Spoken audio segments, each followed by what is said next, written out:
The Vinyl Man on YouTube. And now, please welcome your game night hosts, the Vinyl Man, Chris, the Northern Vinyl Guy, Daryl, and from Racer Records, Joe, as they partake in a rock and roll game along with some music, movies, and mayhem discussion. Hi everyone, welcome to the live stream, live from Tembe and across the pond in Canada also. Tonight's guests are Joe from Racer Joe, joining me as usual. Special guest, returning guest from the panel is Daryl from the Northern Vinyl Guy. Tonight's theme is going to be Roll the Dice. And you're probably thinking, what the hell is going on here? I saw Mark's video, Mark Morris, earlier on. He was quite intrigued to see what was going on. He was trying to guess what was kind of happening. But before we get started, and our brilliant animation, as you can see, our amazing Disney team have been at work trying to design the amazing effects for you this evening. Yeah. So we'll get to that in a moment. I'll go to Joe first. Joe, how's your week been this week, mate? How's the shop doing, that kind of stuff? Good. Busy week. Actually, it was fairly busy. It's like people knew I was away last week and decided that they'd just save up and come in this week. So it was good. Sold a couple of the, there was those bigger numbered ones, those bigger dollar amounted ones or whatever, more classic collectible stuff or whatever. That Presidents of the United States, that sold. The Porno for Pyros sold. So some of the holy moly wall stuff, we'll call it, I guess, for lack of the proper term, and then just a whole bunch of other stuff. And we're still doing it all at buy one, get one half off. So it's been good. It's been decent. So, and yeah, I wasn't here last week. I was in Montreal, which was unbelievably great. Joanne and I, my wife, we went for our anniversary. We also went for the Lady Gaga concert, which, I've gone on and on about it with you guys. And I won't go on too much because I did a little video about it, but it was great. Whoever watches this, there may be some that will still write her off as a joke or something. I'm not sure what. And you know what? I might have started out that way as well with all the weird shit she was doing off the start. But that shouldn't have affected me because I'm used to promotional weird shit because I'm a Kiss fan, right? It's the same type of thing. Because I always kind of enjoyed her music, and then the album Joanne came out, and then I was hooked after that. And then after seeing her, guys, like this show rivaled anything that I've ever seen before, like Metallica, Kiss, all of those guys. It was a different style of show, but it was equally and or greater production-wise, sound-wise, quality-wise, everything-wise than I've seen before. And I've seen lots of stuff. So I went one night, Joanne and I went one night, the tickets we originally had, I found a ticket for the next night. And if I would have been there for the Monday show, which unfortunately she canceled for respiratory reasons, I probably would have gone again because this thing was theatrical. This was like going to a rock opera, the way that I looked at it. It was so good. And she sounded phenomenal. The dancers were unbelievably great. The production, everything was just, it blew me away. It was really, really fantastic. And again, for kind of a hard rock guy, I know that's not necessarily the case, but man, she was unbelievable. It's in my top, I keep saying whether it's in my top 3 or my top 5, but it's in my top 5 concerts of all time for sure, because it was just unbelievably good. Really good. So after a week now, are you still kind of hyping her up, saying this is my top 10 kind of concert that I've been to? And you've been to a lot. Yeah, 100%. I'm still singing the songs in my head. And I think that is a good indication as well, is that it stayed with me. It really has. And then I listened to the album a couple of times, and, then you can kind of listen to some of the songs because a lot of it was based off of Mayhem. There was the classics. There was Poker Face. There was Bad Romance, and Bad Romance was worth the price of admission alone. It was just unbelievably good. But even Million Reasons from Joanne and Shallow, from the movie, the new one with Bruno, obviously Bruno Mars isn't there. She did that by herself on the piano. She did like 3 or 4 just by herself on the piano. And it was it was great. And I'm sure those that have heard me say it more than once are getting tired of me talking about it. Like at the shop, every time someone new would come in, Kent, the other gentleman, would go, "Oh, fuck, he's going to talk about it again." But it was just really, really very, very good. Again, whether you like her music or not, you can't say she is not talented and that this show was not phenomenal. So I just happen to have come around to most of, if not all of her music as well. So Cool. And Montreal was cool as well. So yeah, how is the flights? Yeah, other than friggin' don't ever fly through Pearson Airport if you don't have to. If you come to Canada or from Canada, if you can avoid Pearson Airport, I would rather fly to Vancouver, which is the wrong way, a couple thousand kilometers, and then fly back over Regina to get to Montreal. I would rather do that than go through Pearson. So, I mean, in the end, it was fine. We were safe. It was all good. We weren't there that long, but they put us on the plane. They took us off the plane. We were 3 or 4 hours late, which put us back at 2 or 3 in the morning. And it just kind of, it was a shitty end to a phenomenal trip. Pardon my language, but overall, it was great. Yeah. Yeah. Montreal's a beautiful city, well worth visiting. There was tons of stuff to do still, tons of stuff we did. Like I said, I've got a little video that kind of encapsulates some of the record shops that we went to, and they were pretty phenomenal as well. There was some great stuff, the concert, just the trip overall. So if you go to Racer Records, you can, if you want to, it's more of a travel log than it is about the record shopping part of it, but that's a big part of it as well. 3 shops that we went to, could have gone to a lot more, but didn't want to drag Joanne around to a bunch of record shops. She doesn't mind, but we did some other stuff. So yeah, it was unbelievably great. Yeah. So it was kind of like a movie soundtrack, and on that theme, we'll go to Daryl because he's been busy this week with his movie soundtracks part 3. Daryl, what's been going on with you, mate? Well, this weekend has been, I didn't have anywhere near as exciting a weekend as Joe did last weekend. My wife is out of town with my son, with one of my sons. They were supposed to be going on a hockey trip for a tournament, but his tournament got canceled weeks ago. But she had already booked all the shit. My daughter had already taken time off to go see him play. So I just said, go out and go for a fun trip. So they went to Sudbury. Didn't buy me any records because my wife's not into that kind of thing. But so I've been just home alone with my youngest son, with Emmett, all weekend, doing a deep clean of the house because yay, it is +7 and raining today. Yeah. You'll take the rain as long as you get the +7 out of it, right? Yeah. So no, I've made a couple of videos. I did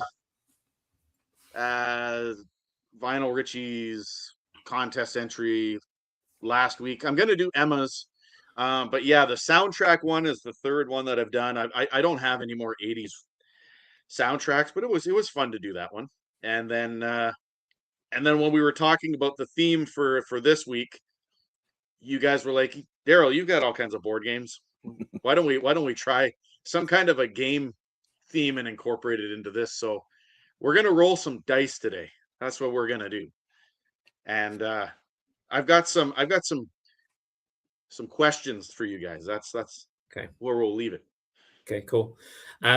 Before we roll the dice, I did Emma's competition. I think it was Monday now. I did it. So that was a lot of fun.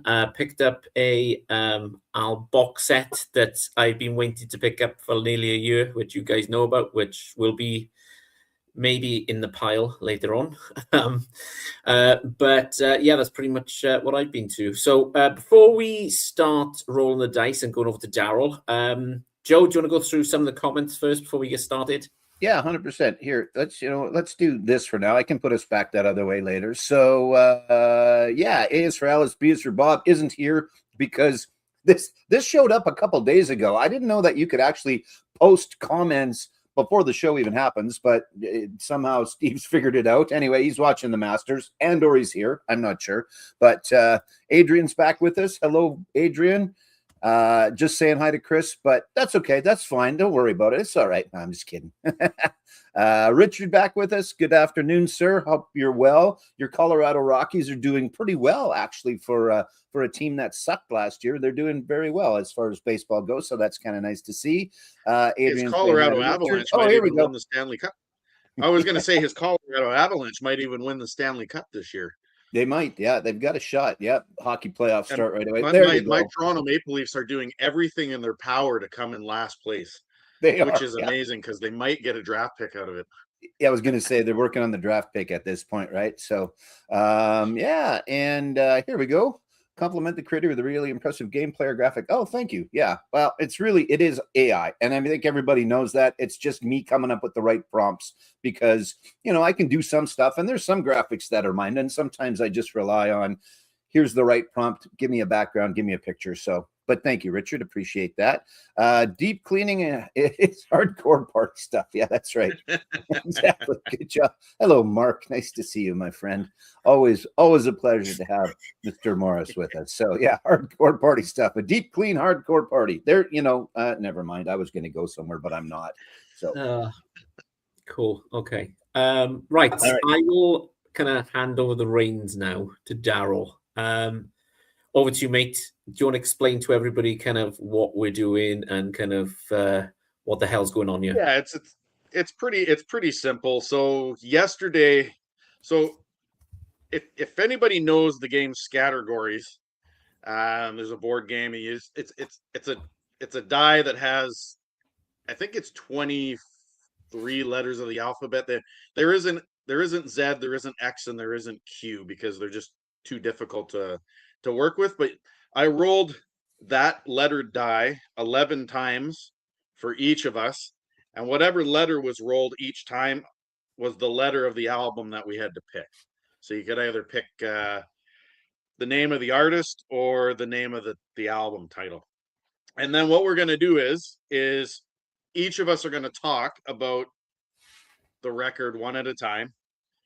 And then when we're done talking about a record, Joe is going to roll some, 8-sided dice? Yeah, there's 2 8-sided. I couldn't find a 16 or I didn't get a chance to make it. So I got 2 8-sided. So it'll still come out to 16. So, yeah. So Joe is going to roll 2 8-sided dice. And I have a list of 16 questions. And I'm just going to randomly ask the question that is rolled, and you have to talk about that question about the album that you picked. So they're random questions, but they're not questions like, what do you like this album? That's not what it is. It's going to be some that was about into a question. That was about as much as my brain was able to comprehend. So and basically the way that I came up with some of these questions is I have a few other party board games that have some funny type questions in them. So I tried to incorporate them for vinyl records is how I did it. And that's it. That's what we're going to do. Okay, cool. Awesome. Right. Okay. Who wants to go first? It's going to be me. Yeah, no, I can. That's fine. So, okay. Are we going in the order of the letters that you sent us? And I'm trying to look around. If you want to, I put mine in order just in front of me. Okay. So if you want to go in order, it doesn't matter though. Whatever. Okay. Well, I'm just going to go with the order that I've got. So let's start with this one.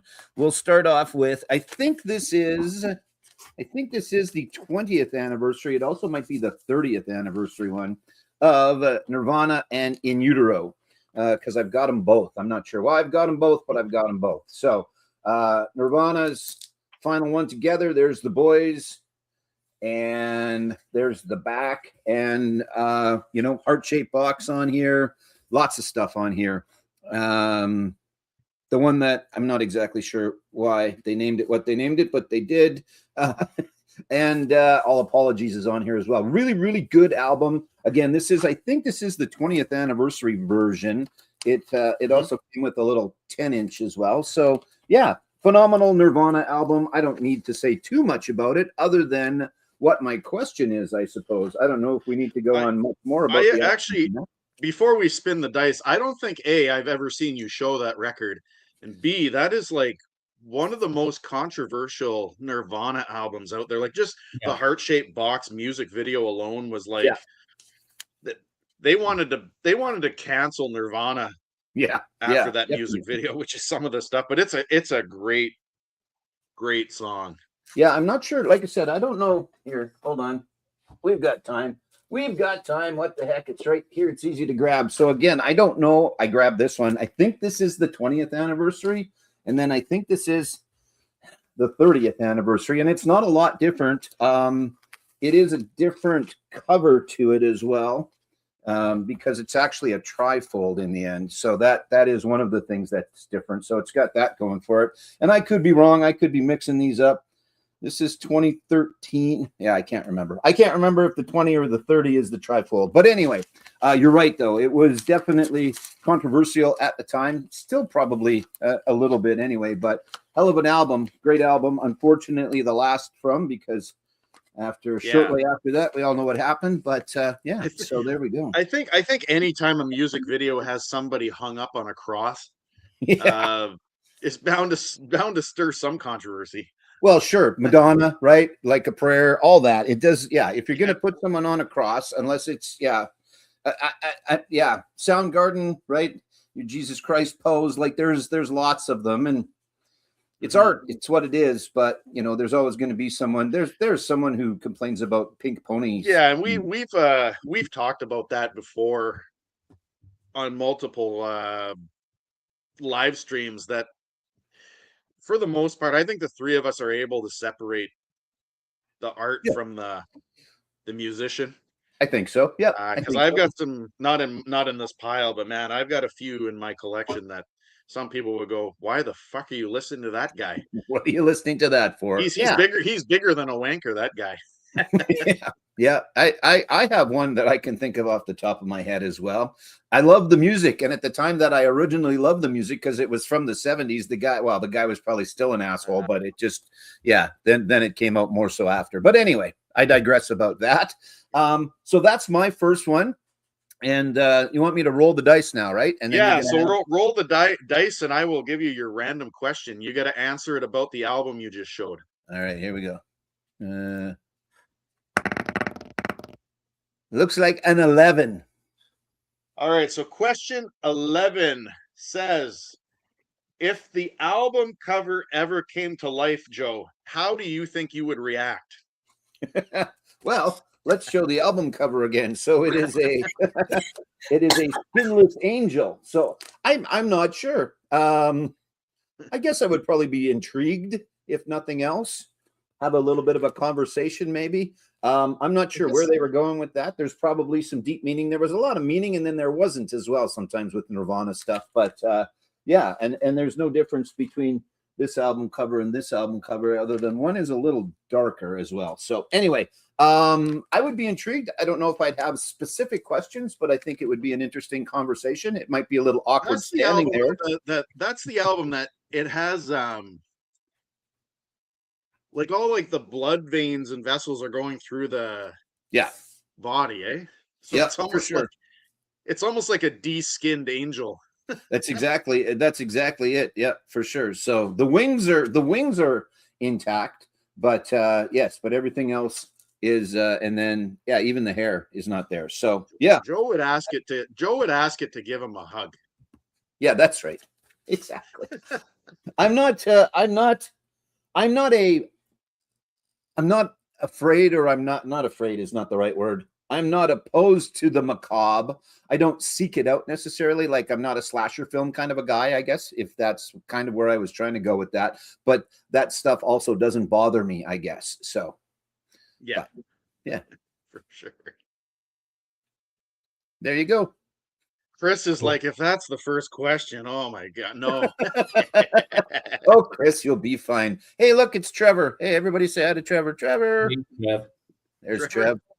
He and Alex, and then there was another gentleman on. I missed the earlier part, but he and Alex had a little impromptu live stream last night. That's pretty good if you want to go back and watch it. I was watching a little bit of that.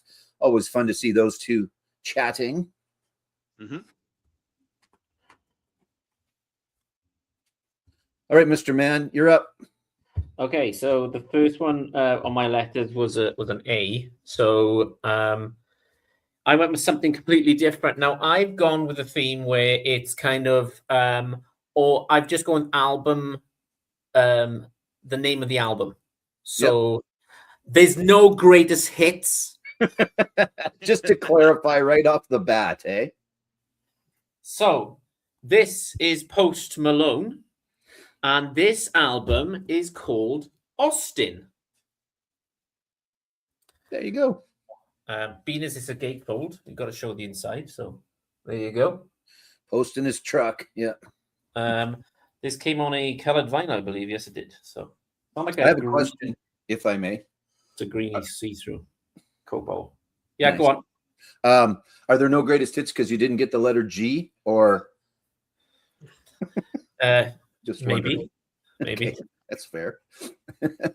Go on. Go ahead. And Sorry. to be honest, I try to show stuff I don't normally show. Yeah, I haven't seen that one before. No. Big fan of Post Malone. Yeah, you've got a few, right?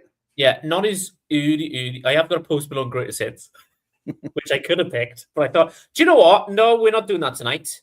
I'm not going greatest hits. I'm going with the albums itself. So that was the first one. This is Austin. Some good tracks on this one.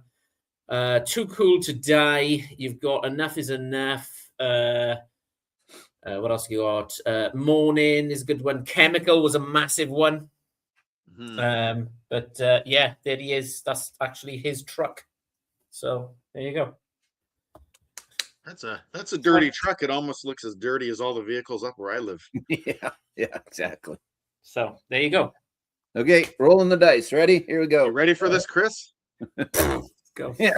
Yeah, you're fine. You're okay. You're doing good. All right. I guess I don't need to bring that up every time.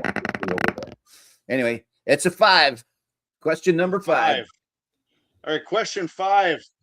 Chris, if you were to place that album into a time capsule, what would you leave as a message to tell future generations about that album? Try not to get too many tattoos because when you're 80, you'll look really bad. Don't get too many tattoos. There you go. It's kind of I'd say this album is a transition album. So he went from this was kind of his last kind of rapping into singing into country. So time capsule wise, this is that's him right. doing- Because Chemical and those songs, they're not very rap like, eh? They're more, he's going, you can hear him going to poppy kind of music. Then he brought out his greatest hits. And I remember saying to Liz, his next album's going to be a country album. I'm telling you now. And it was. So there it was. So there you go. That was my first one. He's an interesting musician too. Like he seems to, he'd be the kind of guy that if you saw him on the street, I think a lot of people, they saw him on the street and didn't know him, might be intimidated by him because of the tattoos and his grill teeth and all that kind of stuff. But he seems to be a genuinely nice human being.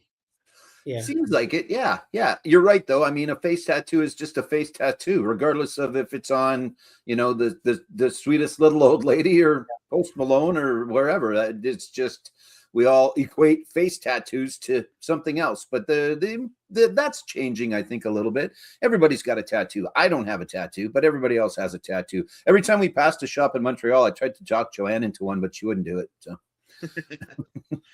I have 3, but they're not visible. Yeah. You don't, Chris? I don't think. I don't know. No. I'm not opposed to. My mom said to me, if I ever had a tattoo, I'd be out of the will. You're gone, eh? Yeah. All right. Fair enough. All right. Daryl, our host master, it's your turn, sir. Okay. So the first letter I ended up rolling for myself was the letter D. And I kind of went a lot. Well, I'm going with the musician or the band, but I kind of went with similar to Chris. I'm trying to show stuff that I haven't, like, I might have shown the artist before, but I don't think I've shown the albums before. And in some cases, I don't think I've ever shown this artist at all. So back to the 1980s, and she was kind of in the, how do I say it? she was in like with Tiffany and Samantha Fox and Whitney Houston and all those girl singers that were kind of, I don't want to call them like sex symbols per se, but I think she kind of fit that mold a bit. And that's Taylor Dane. And so the Tell It to My Heart album, it's kind of like, I don't know, dance, 80s female dance kind of music. Like I said, Samantha Fox, Tiffany. There's one that I'm trying, it's not coming to my mind, but it's another one. And then, you know, Debbie then of course Gibson. there was the girl bands like Expose and all that. They were all out at that time too. So this is the Tell It to My Heart album. This was her big one. It's got Tell It to My Heart. It's got Don't Rush Me, Prove Your Love, I'll Always Love You. Those are like her big ones.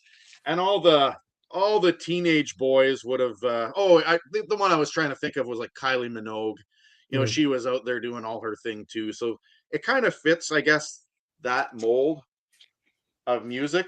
Not something that I listen to all the time, but I suppose that if you were a 13 or 14-year-old boy in 1988 and 89, you might have had some kind of a crush or a thing on Taylor Dane.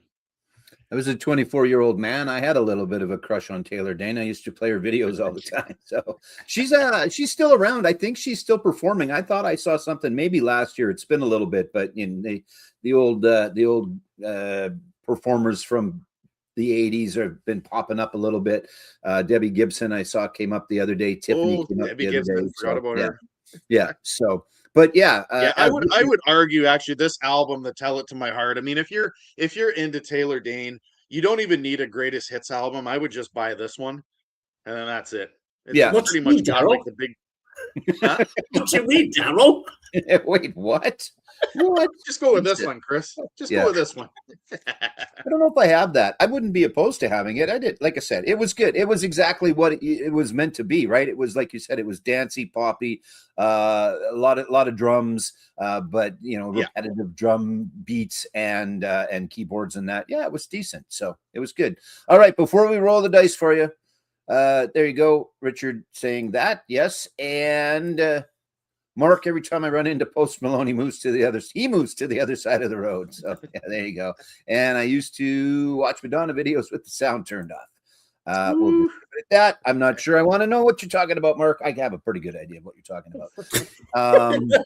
But okay, let's roll the dice. Here we go. Okay, this is for Daryl. And then you got to ask yourself the question. I don't know why I got to ask myself the question. Yeah, that's right. 9.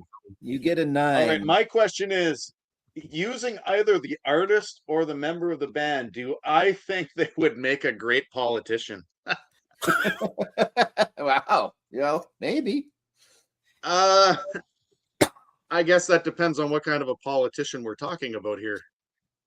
Do I think that she could influence young minds at that time? I think so. I think maybe she would have been like the attractive politician. But I don't think that she really delved into like political subjects or anything. She was more into just like dance music and like hitting up the clubs. So, could I see her being the next Margaret Thatcher? No, definitely not. No, I don't think so. There will only be ever one Margaret Thatcher anyway, I think, right? So I have a question. Would you guys like to get rid of the board while it's just us talking, or do you want to keep the board while it's just us talking? Don't bother me. Doesn't matter. It doesn't bother me. Nope, it's all good. I just thought people would love to see our lovely faces that much bigger. But I think we'll stick with this for now. Okay, me. Next, yes. Let's go with, I just picked this up yesterday. It's an album that I should have had for a long, long time. And I listened to it yesterday, and it might need to grow on me because I wasn't crazy about this album. And from what I had always heard about Big Star and #1 record, I was expected to be blown away. And I thoroughly enjoyed it, but it wasn't like, okay, I get it. I didn't quite get it yesterday, but again, I've got to give it a couple more listens. I have their other album, Radio City, and I like the box top stuff. I like that. So it was good, but it wasn't crazy good At least, and maybe it was like that movie that everybody's talking about, and you go and see it, and it's pretty decent, but it's not, oh my God, because it just doesn't hit for you. I enjoyed it, but it wasn't crazy for me anyway. So Big Star, because I had B as my next one. So there you go. Okay, so what kind of music we're looking at for there, Joe? Like genre wise? Well, yeah, it's not hard rock by any means. It would be similar to, let's put it in the line of a Bad Company, if that makes sense. So it's not hard rock, but it's certainly rock and roll. It's not pop, but it leans a little that way. Again, I only listened to it once. I'd probably listened to a couple of cuts on streaming sometime before, but never the whole album. So I have to listen to it a little bit more again. But I would put it in that category of that 70s kind of not keyboard oriented rock, but rock. Like I say, Bad Company. I don't know why that is in my head, and that could be totally off. And someone will go, "What the hell is he talking about?" Mark is saying he loves the song 13 off of that. Again, I've got to give it another listen because I didn't not enjoy it. I just didn't. It just didn't jump off the speakers like I expected it to because of the conversations or the fact, as much as it's been built up by others. Again, it's good, and maybe it will grow on me that much more. So, but it's a newer, like within the last, say, 10 years. Is that? Yeah, it's a reissue from, I can't remember exactly, or a repress from, but yeah, because it came out in 72. And again, it was one of those.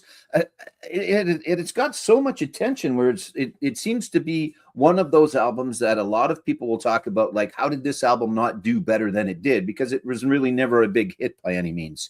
And I didn't get that out of that yesterday. But again, I have to give it another listen. And I was doing stuff at the same time. So maybe I sit down, do it the way that you properly should. Sometimes you have to properly sit down, just sit there and listen to an album. And maybe that's what I've got to do with it, because there's an example, right? And Richard puts it well, as many others have. Big Star album, essential listening for any record collector. So I gotta give it another listen. Don't get me wrong. I didn't hate it.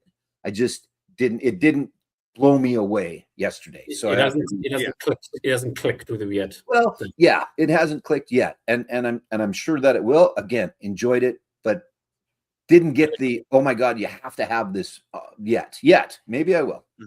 Maybe I will. Otherwise, somebody in the record shop will enjoy it. Yeah. That's right. You know what? Even I, who has every opportunity to check and look, bought an album that he already had in Montreal. It was like, oh man, awesome. Shit, I got that already, but that's okay.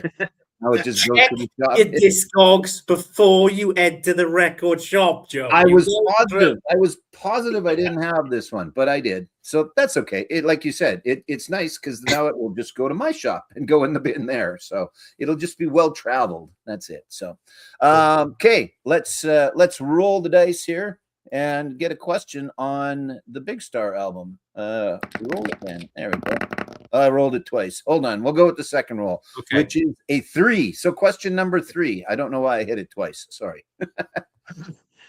Well, this will be a good one because you almost kind of answered this question. But if you were a music critic, Joe, what is the one word you would use to describe that album? Yeah, I guess. Yeah, I kind of did. Right. But if I had to narrow it down to one word, re-listen. I don't know if re-listen is a word or not, but it is right now. So that, for me anyway, re-listen.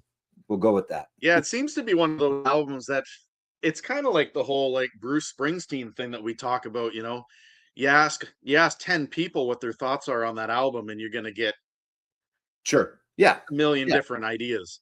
Well, another example of that, I think anyway, is King Crimson, In the Court of King Crimson. Again, it's one that, oh man, you got to have that. And it doesn't blow me away when I listen to it. I enjoy it, but it's not like, oh my God. But there's albums that I'm sure there's albums that I say, oh man, you have to listen to this and you have to have it. And others go, because that's what music is, right? It is it's great that we put those albums up on some pedestals, and it just gives them that much more credibility, or at least people go and seek them out. and then it's up to them I'm whether going to be honest with you. I might lose some subscribers over this. I might even get kicked off Chris's show. But I feel that way about the Beatles. I'm going to be honest with you. I thought he was going to say he was going to show his penis then. Okay. Yeah, that's later. The same way about the Beatles. Like, do I think that I need the White Album or Sgt. Pepper's or whatever? Look, mate, I've got the red and red and the blue, and that's all I need.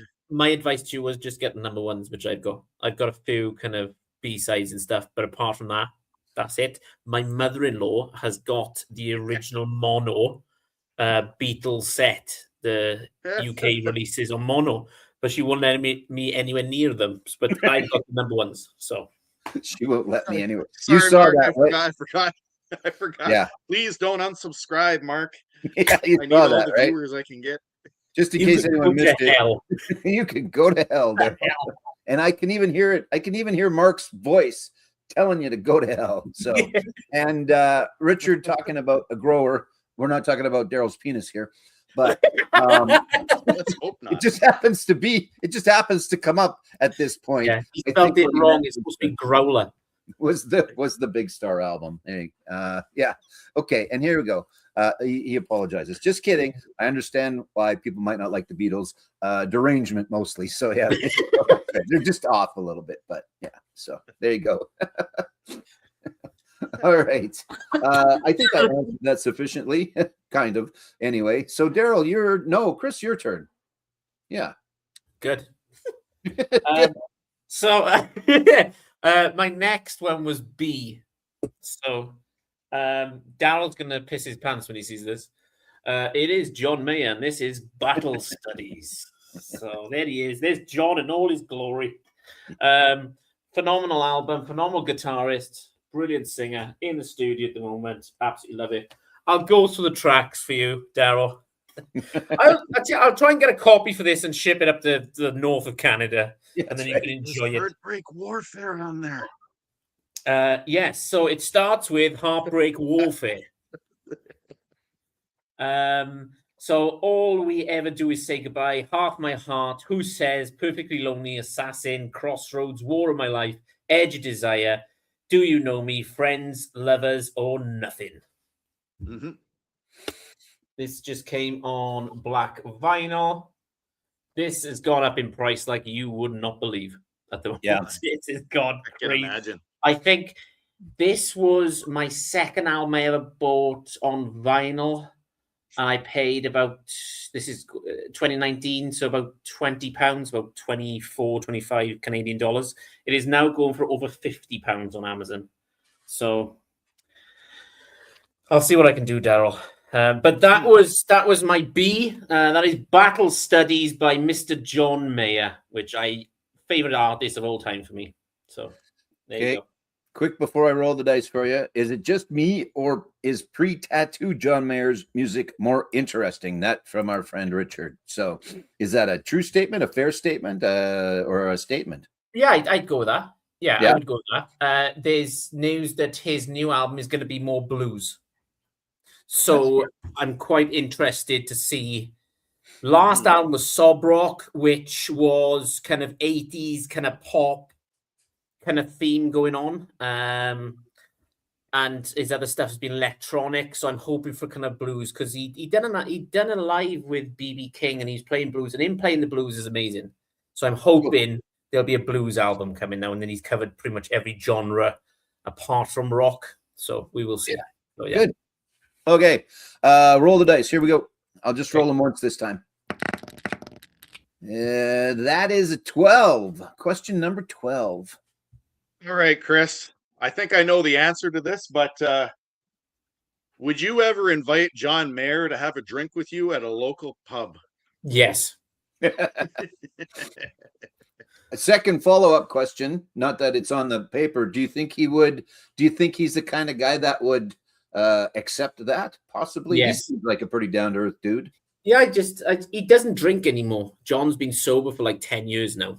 So I think it'd be a case of him coming in and getting maybe a couple of lemonades. And I just like to sit down to him and talk to him and just kind of like say, you know, how does the writing process? Do you do the music first, then the writing, or how does it come to you? Just, little questions. So Cool. And then he'd And probably then ask me to leave.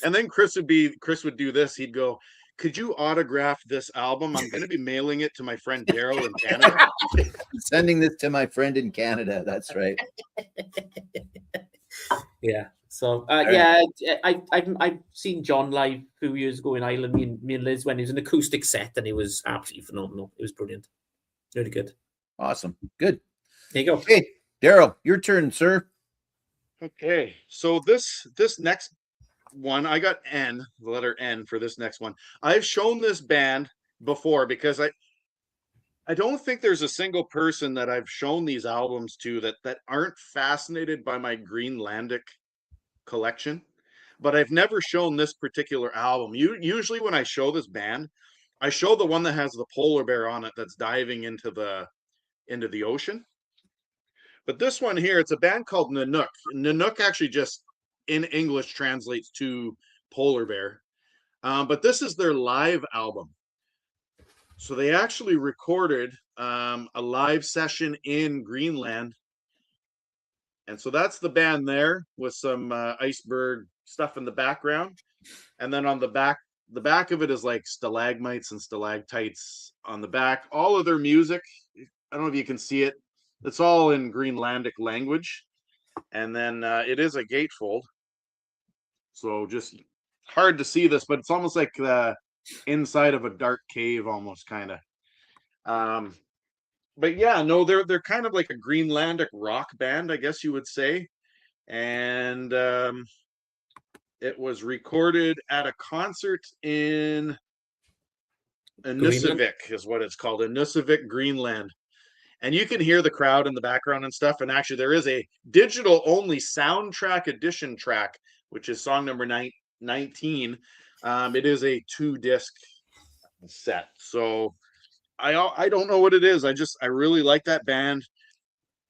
Even their labels, they always put like a polar bear on the label. Hang on. So just a really cool band. I'm not saying everybody's gonna like them, but I just think this is fascinating to me. Right. Daryl, can you just show the polar bear again so I could use it as a thumbnail? Yeah, just give me 1 sec. I might even take it right out of the sleeve here.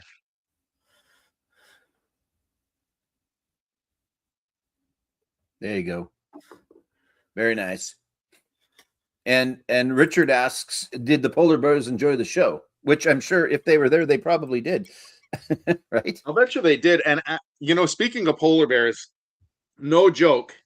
Last week there was a polar bear roaming around about 5 kilometers away around our airport here. You've always got polar bears hanging around with where you are, don't you? Well, not all, but enough anyway. So actually, so polar bears are usually further north, but because of climate change and because of the food situation, they often they come down here because they're just starving to death. They're trying to find food. Yeah, which is not the greatest time to come across a polar bear. Daryl sent me a video before Christmas, I believe, and it was like a neighborhood near him. There's just a random polar bear walking down the street, and I was like, I could never live there. I'm sorry. I'm done. I'm out.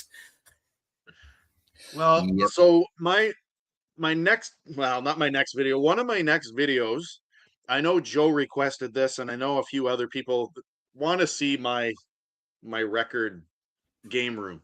Yeah. And so I think what I'm going to do is I am going to do a video of my record room and stuff like that. But those 2 videos that I sent you of me driving across the river, I think I am going to put them in there somehow. Yeah, you got to get a little bit of that in there for sure. So yeah. Definitely. One more quick one from Mark here. The guy who doesn't appreciate the Beatles is showing the Nook figures. So there you go. There you go. Mark, it's always fun to have you around, man. It's always fun to have everybody around. We always appreciate everybody that's here in the comments. So, okay, roll the dice. Let's roll the dice because you've got to ask yourself a question still. So let's see. We haven't come up with a second one yet. I don't know if we've had question number 7 yet. Oh, what musician or artist do I think would have made a great guest appearance on this album? Yeah. You know what? I'm I actually would be intrigued, and I know that most people don't know who she is if you're from outside of Canada, but I think that like an artist like Susan Aglukark would make a really good. She's an Inuit indigenous singer from northern Canada. And she sings in in language and stuff like that, which I think would be fascinating. But there's also is it Tanya Tagak? She does the throat singing. Is that the one Yeah, that does maybe. throat singing?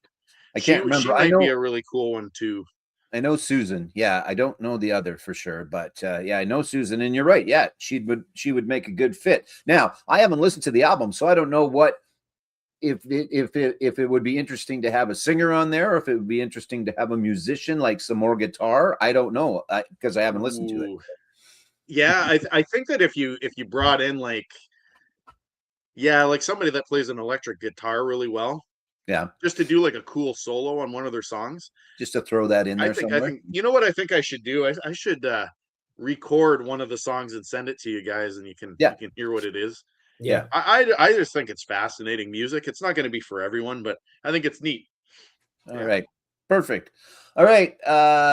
Let's do this. We've made this part of our show. We're going to do this, and we're going to keep it as part of the tradition.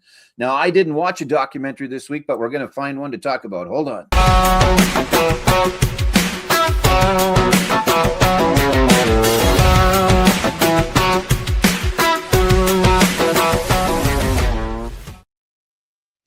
So I'll put this to you guys, two things. Either you guys talk about one because I didn't get a chance to watch anything, or B, what are your thoughts about the biopic Michael Jackson coming out? You make your choice, whichever. I don't know if you guys have watched anything or not, but I haven't watched anything this week because I've been busy in work and I've been finishing stupid o'clock. But I haven't. Michael Jackson one, I am kind of excited about and kind of worried at the same time, if that makes sense. Because my first album I ever bought, well, my dad bought me, was Michael Jackson Bad, because I was a massive Michael Jackson fan back in the 80s. Because I'm a boy of 83, so that was kind of the big album at the moment. I don't know how Daryl stands with it. Well, here's what I hope, because it is a biopic. I just hope that they don't. You know what they do with some of those biopics where it's not 100% accurate, and I just hope that they don't drop the ball on it. I guess I hope that they do a good job with it. You know what I mean? yeah, I think that I mean, obviously with all of them, like the Elton John one and the Freddie Mercury and all of the others that have gone in the past, they all have a very big built-in audience. Arguably, Michael's audience is probably the biggest audience of all of those, right? It's his nephew, I think, is playing him, right? And looks to be, looks, sounds, dances, like the whole 9 yards. So there's the whole Michael Jackson controversy, and we're not getting into that. I don't want to get into that. I don't care to get into that. I think it will be an interesting film.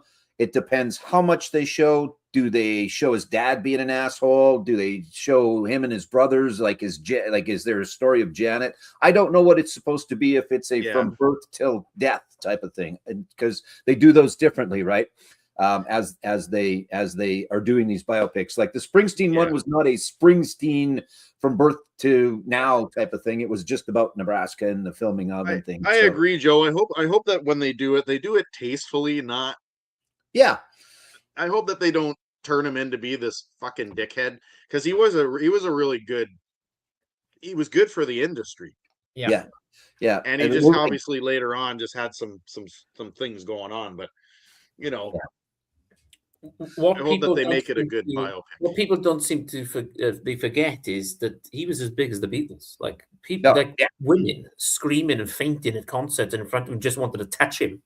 And that came across completely wrong. But what I mean is they wanted clothing. They wanted to be part of like that era, because it was so, like, if you remember, like he brought out his own movie. Was it History or something? Yeah. It was, especially MTV. He had a cartoon, and there was these cartoon characters on bikes, these overweight guys. Michael Jackson, and it's a whole whole movie just about a song. If you remember, yeah. Which is, looking at it now, is nuts. Yeah. So we'll see. It's out, what, a couple weeks, I think, maybe. I'm not sure exactly. It'll be interesting. It'll probably do well. And I guess we'll see exactly which direction they want it to go in. Mark is pissed at you now, too. I have to come up with something to piss Mark off with, I guess. I don't know. He knows I love the Beatles, so there won't be that part anyway. So why don't we do a twofer on this one? Because you know what? Mark's gonna love this. I know Chris is gonna, but you know what? Love or hate them, I actually think that the documentary that they did, the hate, and it's called Hate to Love the Nickelback. I think it was on Netflix or whatever. I thought it was really well done. It kind of goes over their beginnings and how they started off, almost like where they almost never ever went to have any fame. They had to leave their small town, and I know that they go in the documentary, they go back to their hometown in Alberta and kind of where it all began and all that. And then kind of I think what it does is to me, that documentary almost explains why Chad Kroeger might be so arrogant. yeah, He started off humbly, but then they were mistreated to the point where they were receiving fucking death threats and everything. Yeah. And there's no reason for that, right? Okay, I get it. You might not like them, but there's a certain point where people just need to back off. Daryl, they sell out stadiums, mate, left, right, and center. Doing something. And I think it's all down to because documentary, I think, is really good. He dated Avril Lavigne, so there might be some hate off some Avril Lavigne mail. Yeah. It is good. It is good. Now, again, if you have no interest whatsoever, you're not going to watch it. But if you have an inkling of maybe finding out a little bit more, it's definitely worth the watch. So there you go. All right. So that's our rockumentary shows for this week. I think we'll keep that going. I think I got to watch some stuff. So yeah, it's good. I'll have to watch some stuff this week. Yeah, exactly. I'm not sure. I mean, there's lots of not officially produced documentaries that are always interesting. There's some good ones out there about that. So we'll see what goes. Okay, my turn, I guess, right? We're going to move on. We'll go to our next. Yep. My next one was an F. And I've shown these ladies before. But speaking of a documentary, actually, there's a very good one. And I didn't plan this. It just happened to be the next one up. There is a very good one about the band Fanny.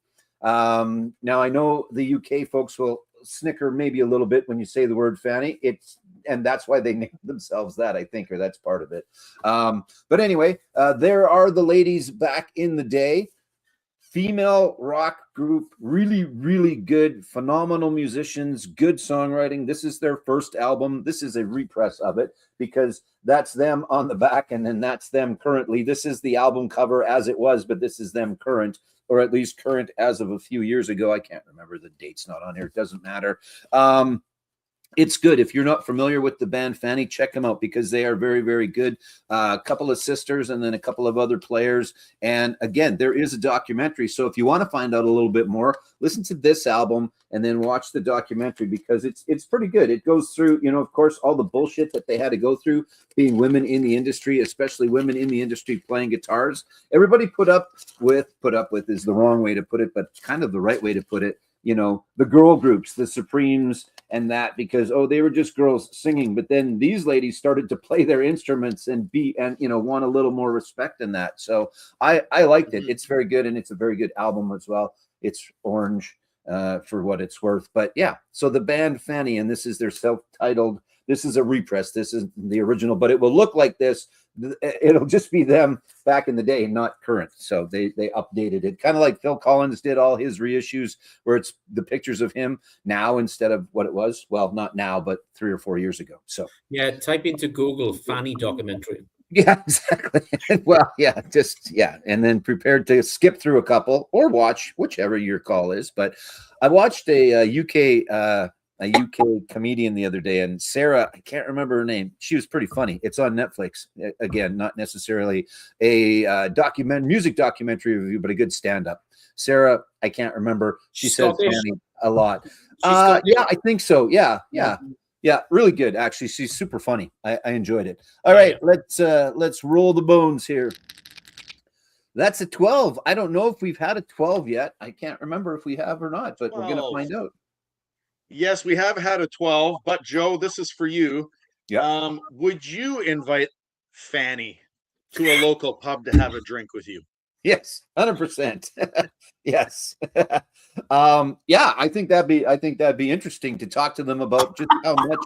Yeah, Chris. Like I said, the UK folks are giggling a little bit more than the rest of us. Yeah, no, I think that'd be great just to talk to them just about how much bullshit they actually probably went through. Not that they wouldn't have talked about that ad nauseum, but really, really good. Again, check out both the documentary and the album. And they've got, I can't remember exactly how many they've got album-wise. I'll look it up here in a second. But good stuff, really good 70s rock and roll. Again, just not hard rock, but just straightforward rock and roll. Really good stuff. It is funny, up until that point. Well, I mean, we know why. I mean, it's just the way the historical times. But if a woman was like in a band, they were either a front lady or they were just kind of like dancing in the background, like the Supremes, right? Like Diana Ross was the front woman, but then none of them were playing any instruments. And Fanny, I think, pretty much was one of the first ones that did that, eh? Definitely. Yeah, really, really good. So they've got 1, 2, 3, 4, 5, and then some live and some greatest hits compilation things. But Rock and Roll Survivors is the last ones. It was like 1970 to 1974. That was it. And then I believe that they continued on after that, but that was the last album that they put out. So there you go. Richard's got a live album by them. Again, give them a listen if you're out there. I think they're worthwhile to listen for sure. So yeah, because they paved the way for like the Runaways and stuff like that, eh? Sure, Susie Quattro, all that early stuff again, where it was like, well, you're a girl, you can't play guitar, or other than the lady whose name escapes me, but again, she was never in the spotlight. The bass player, Carol, I can't remember, that was part of the Wrecking Crew, right? Who's been on 10,000 different albums and was probably one of the best players ever. Again, they just didn't get any credit. They didn't get any respect. Oh, you can't play. You're a girl. You can't play guitar. Well, yeah, here I can. Watch this. So, which is sometimes good. It's like, put their backs up against the wall and just see what they can do. And they performed. Again, it's a great album. So you've done your Jeopardy quiz of the day, and I think one of the sections on there was you had to. It was a photo one, and you had to say who the female guitarist was. Yes, which I quite enjoyed, even though I got none of them right. You didn't get any of them right. Yeah, women who shred. Yeah, I think Nita Strauss was on there from Alice Cooper and. Nancy Wilson. So yeah, there are some phenomenal female guitar players. Melissa Etheridge, and then I'll shut up. It's your turn. Is a phenomenal guitar player, not known for it in any way, shape, or form, but was when I saw her live a couple years ago, she blew me away. She was fantastic. So there you go, Chris. So, your turn. Talking about a quiz. Oh yeah, sure. I don't need to play the clip. Jeopardy. It's rock and roll. It's Jeopardy, but we can't call it that, so we call it Jeopardy. 3 contestants. It's just like the game show. It's the same thing, but it's all about music. It's every Monday on my channel. A new one comes up. I've got a new one tomorrow, and then I've got to record a few. So if you're out there and you want to be part of it and you'd like to come on, and I know that there's some people that I've got lined up to do it. I just haven't got 3 people. It's hard to get 4 adults in the same place at one time, as you are well aware. So I've got to record some more, but yeah, there's a brand new episode tomorrow. There's lots of old episodes. You can go back. It's just music trivia and it's a lot of fun. It takes an hour or so to record. We just record it, tape it. We don't tape it because it's not tape anymore. And then every Monday night at 7, it debuts and it plays for the week. And if you want to be part of it, just email me at theracerreport@gmail.com. Leave a note here. Leave a note on my page. That's where you can find it, obviously, is on my channel, not page, but channel. So, yeah, thanks. Appreciate it. And these 2 have been on. These 2 will be back on again. And again, I've got some other folks lined up. Mark's been on. Richard's been on. A lot of the people in the comments. Trevor has been on. So, yeah, it's a lot of fun. And, yeah, I think it's fun to watch anyway. Play along and go, oh, man, I knew that. Daryl texted me the other day, goes, oh, man, why wasn't I on today? I knew all of those ones, right? So, He was all about the new metal. I think it was like 90s music or something like that. And I'm going, how did you get that wrong? I know those ones. Yeah, exactly. There was the one about green. There was the one about that one question about Green River. And I was like, that was a tricky one. Yeah. Mark. Yeah. I failed that section completely. Thanks for bringing it up. So yeah. It's a lot of fun. I think being on is fun. I know I have a lot of fun doing it, and it's just get together with some friends and play a little trivia, and then we put it out there for the world to play along. So there you go. Cool. Mr. Man, it's your turn. So my next letter was picked is the letter N. Just again, wondering if I'm not saying M, I'm saying N for November. It's a Canadian band. Really? Yes. Take off, eh? Nice. And this is the Black Keys, and the album is called Now That You're Here. So, can't remember who sent me this. Top of my head, my brain's starting to go slightly here. Hiya, Joe. All right, mate. Yeah. So Joe sent me this. This is a brilliant album, if you can get your hands on it. I think, is it on Bandcamp now, Joe? It is on Bandcamp because that's where Daryl ordered his and now I think has received his as well, right? So yes, it is. It's here somewhere. I have it over here somewhere. Yeah. Anyway, I do have it. So, but yeah, now they've actually got it on Bandcamp, so you can check them out there. Yeah. So, the price of the album is really good. The price of the shipping is atrocious. Not so much. Yeah. Tell him about it. Yeah. So I've obviously got the Gatefold one, which is brilliant. Thanks, Joe. There's some good ones on here. Like, I mean, Thankless World is brilliant. Lonely, Desire. I'll Find Heaven. Now That You're Here. And if you read at the bottom here, it says, made in Canada. This album was 100% self-funded. So. Yep. Yeah, the whole thing, even the producing the record and then putting the record out. So, and it was recorded in a little cabin just outside of Regina, Saskatchewan, Canada. Most of it. There was 3 or 4 songs that were done down in Hamilton, but yeah, great stuff. There you go. All right. And Chris, you might be one of the only people in the UK that has that now. I think I have. I think I might be, to be honest. But the only Welsh person, should we say? Yeah, that's right. Yeah, I know there's one in Seattle or close to Seattle because Trevor's got his, right? I know there's one in Northern Ontario. They're actually out on tour-ish right now. They've played a few dates and they're coming here. They're at a big festival up in Saskatoon in a few months. So getting some traction. I think they've got another single on the charts now as well. So yeah, hope they do well because they're good and they're decent kids too.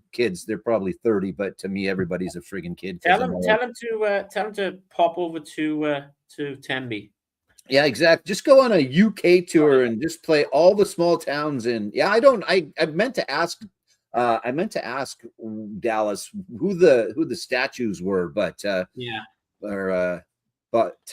Dawson. I don't know why I keep calling him Dallas. I got that in my head and I keep doing that. It's Dawson Dressler, not Dallas Dressler.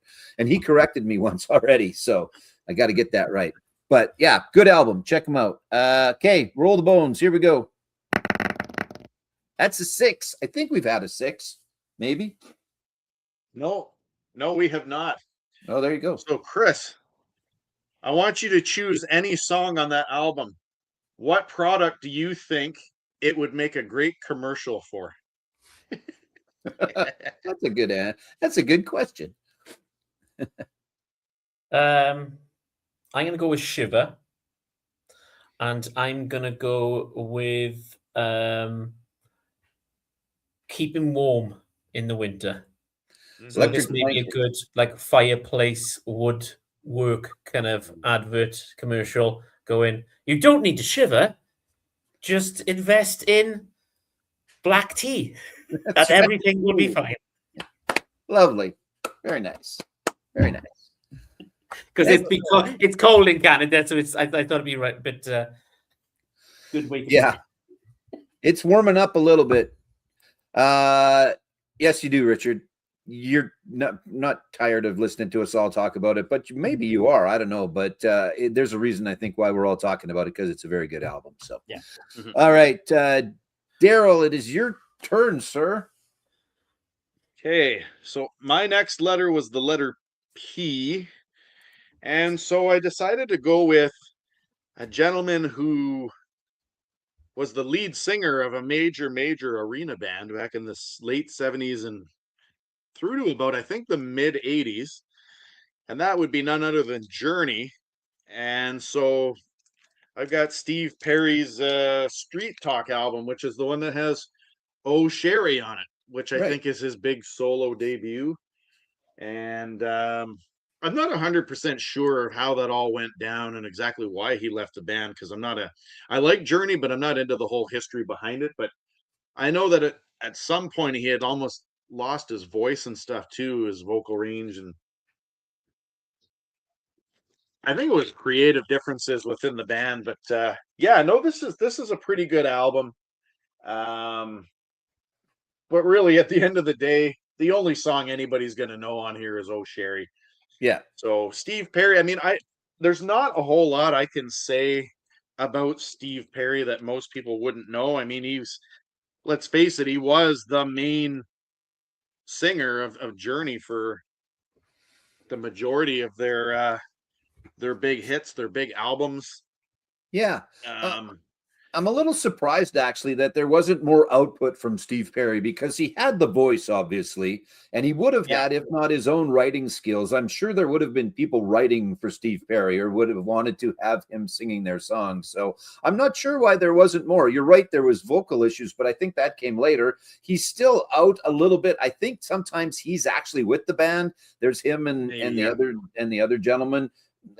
But there's a whole bunch of controversy and bullshit still going on with Journey. So that is a true statement. It certainly was overplayed at the time, but we've seen guys like Phil Collins who have stepped away and had a pretty decent career. Sting is another. I would have thought Steve Perry would have been able to have done that as well. As my cat walks through the picture back there. Hi, Blanche. Anyway, I'm not sure why there wasn't more output from him, unless that was his own own decision. Yeah.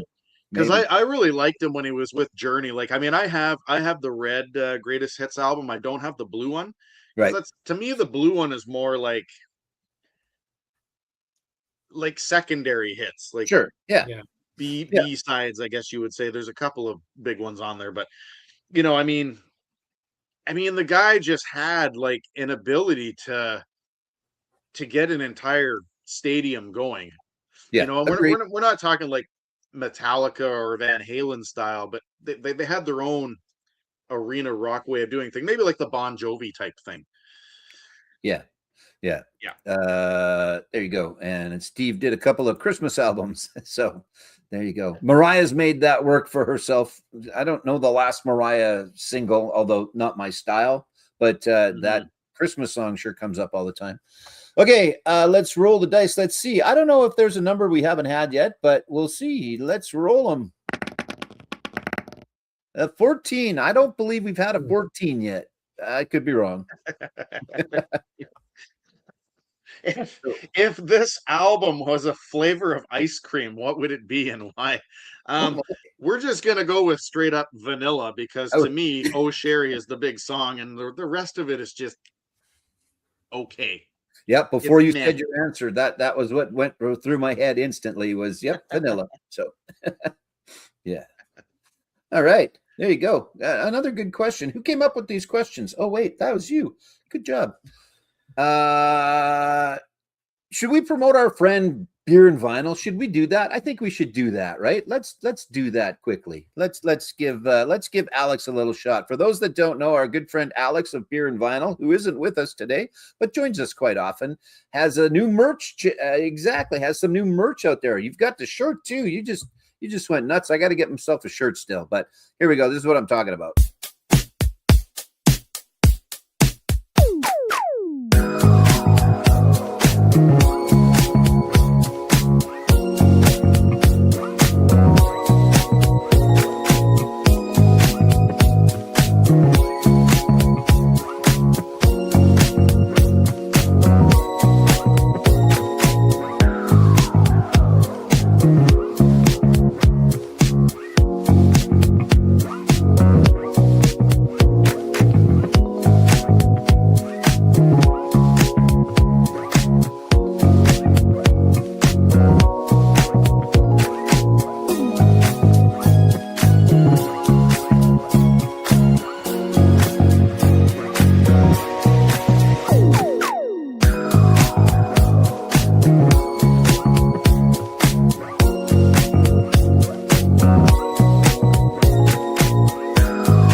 No longer coming soon. It's out there. There you go. Look, it holds a beer perfectly fine.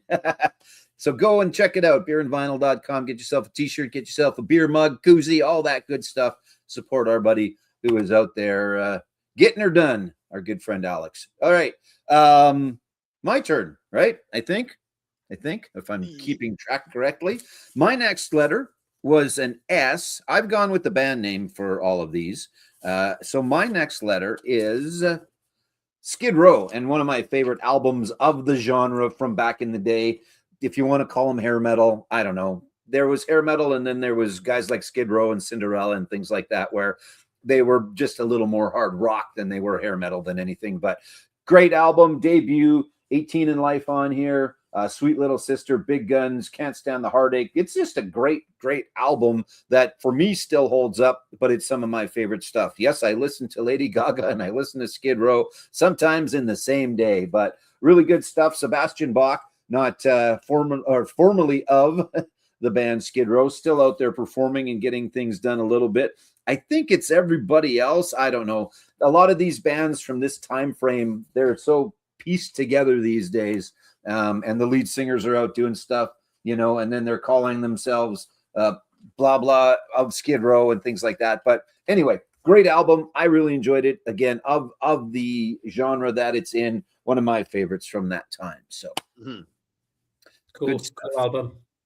Yeah, good album. Great album. The second one was good as well. After that, I kind of lost interest on them, but Monkey Business and that from the next one was still pretty darn good. I think I have that somewhere. I can't remember. I should remember. That album that had Slave to the Grind on it was like kind of like their downfall. They almost went a little too heavy after that. Yeah, they definitely tried to step it up a notch or something. All right, a 7. I think we've had a 7. I'm going to stop saying I think we've had a, but what do we got? So, Joe, on that album, what musician do you think would have made a great guest appearance? On here, yeah. I mean, you could have had, it depends if you want to go crazy and throw someone obscure in, but obviously they had the guys that they needed for this album. So I'm not sure. I don't know if you can throw a different voice in there. I guess maybe a good rock and roll female voice like a Pat Benatar or a Joan Jett, maybe doing, if they were going to do a duet of some sort, kind of like a Lita Ford, Ozzy Osbourne. But Skid Row never really slowed it down a whole bunch for the most part. So I'm going to go with that. I would like to have seen Joan Jett do something on here, but I'll take Joan Jett in any shape or form that I can get her. But that might have been interesting to see if they would have added a female voice to that. But you've got to have the right type of a female voice, not a Mariah Carey who has the 8-octave voice, but more of the growly Lita Ford, Joan Jett, Susie Quattro. Again, I keep bringing her up. Lady Gaga did a great collaboration with Metallica. We didn't get to see it properly because the TV screwed it up, but she has a voice. If you wanted to go real crazy, you could almost go with the antithesis of that, and bands that might have hated them. You could have had a guest appearance by Motley Crue on stage with them. It never would have lasted. You could have got a good fight out of it, but I think that might have been about it. So yeah, but you're right. No, that would have been okay. Like I said, do you throw an Eddie Van Halen on that album? What does he bring to that? Because again, it didn't have a whole bunch of solos. It was a bit of a guitar driven, but it was just a great album. So there you go. That's my answer. Cool.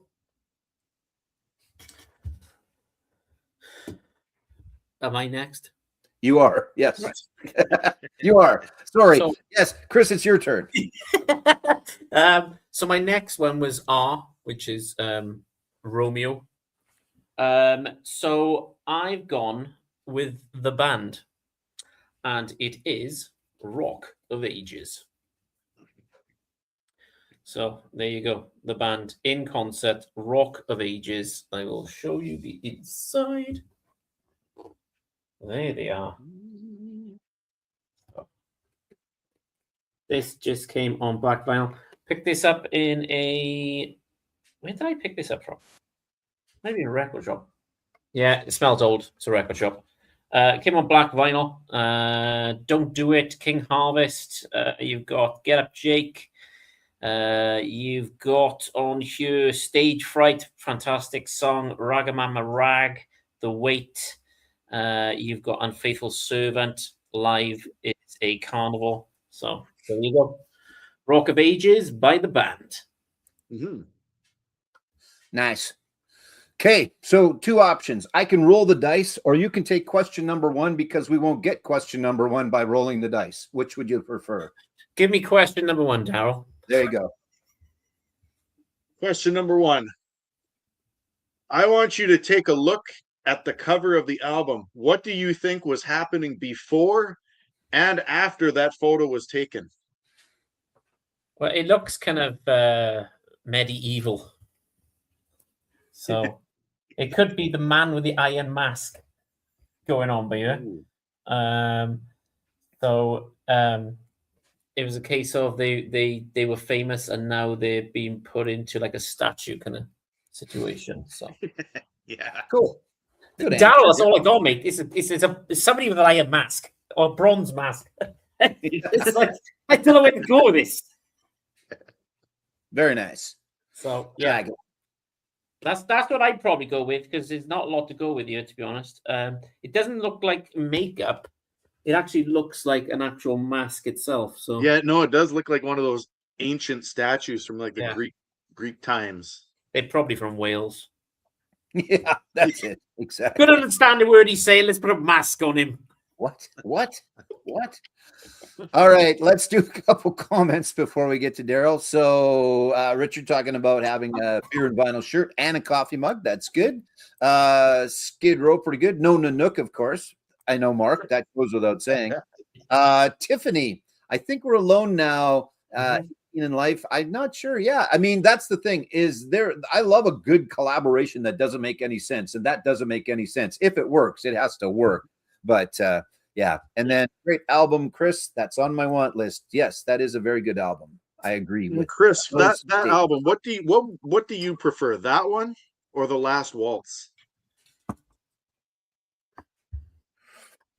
Because they're both live albums. Yeah, if I'm going to be honest, and this is going to piss a lot of people off, I prefer this one to The Last Waltz. You're right. Probably- It is going to piss people off. Well, you know me; it's my job. But That's it's an easier listen to. If I'm being honest, like I find with The Last Waltz, there's too much going on. There's too many people on there, and I prefer the kind of the singing side to it, where there's a lot of gaps in The Last Waltz, and they kind of like building up to that person singing.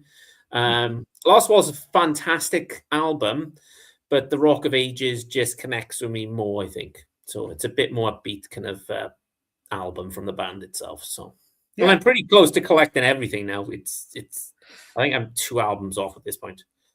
So yeah, We'll find them. We'll find them somewhere. well, I was going to get Jericho, but that was a record store day that this year, last year was going to happen. There's their last album with a pig on the front. Yeah. That's coming out, which I pre-ordered. So we'll see. Yeah, I saw that they were reissuing that one. So that's the one after. Yeah, that's the one after No, Jericho. that came out in the 90s, I think, Joe. The last album they brought out together. I believe so. Yeah. Yeah. Something like that. Mark's just pissed at everybody today. I don't know. I got to come up with something. I feel left out, not being told go to hell. Just kidding. I just like telling people to go to hell. That's fair. I have no problem with that, Mark. That's good. That's good. That's good. Okay, Daryl, your turn. Okay, so my next letter was the letter A. So I am going to go with my favorite grunge band of all time.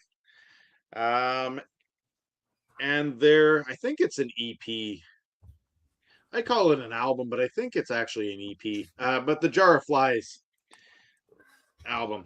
I don't know. I think I've told this story before. I was on the shitter when I was in university.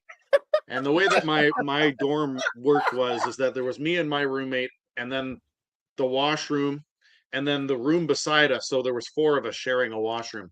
Anyway, I was taking a shit, and I overheard my 2 next door neighbors talking about an album that that he used to listen to with his girlfriend and all that. He was playing it and all that, and I and then awkwardly the next time I saw him, I was like, "Hey, I was sitting there having a dump, and I heard you having this conversation. What album are you talking about?" And he told me it was this one. And ever since then, I have just loved this album. I mean, it's got, to me, this is all killer, no filler. Every single song on here is amazing. Rotten Apple, Nutshell, I Stay Away, and No Excuses were the big singles. Don't Follow is kind of their ballad. Yeah, no, this is a super cool album. And I know that it also I don't have the SAP EP, but I know that some of them kind of went together with the SAP one. But you know, we've talked about this before. You know, the tragedies within that band. Mike Starr overdosing on heroin. He was actually on that Drew Pinsky. I forget what that show was called there. That rehab show. And then of course Lane Staley.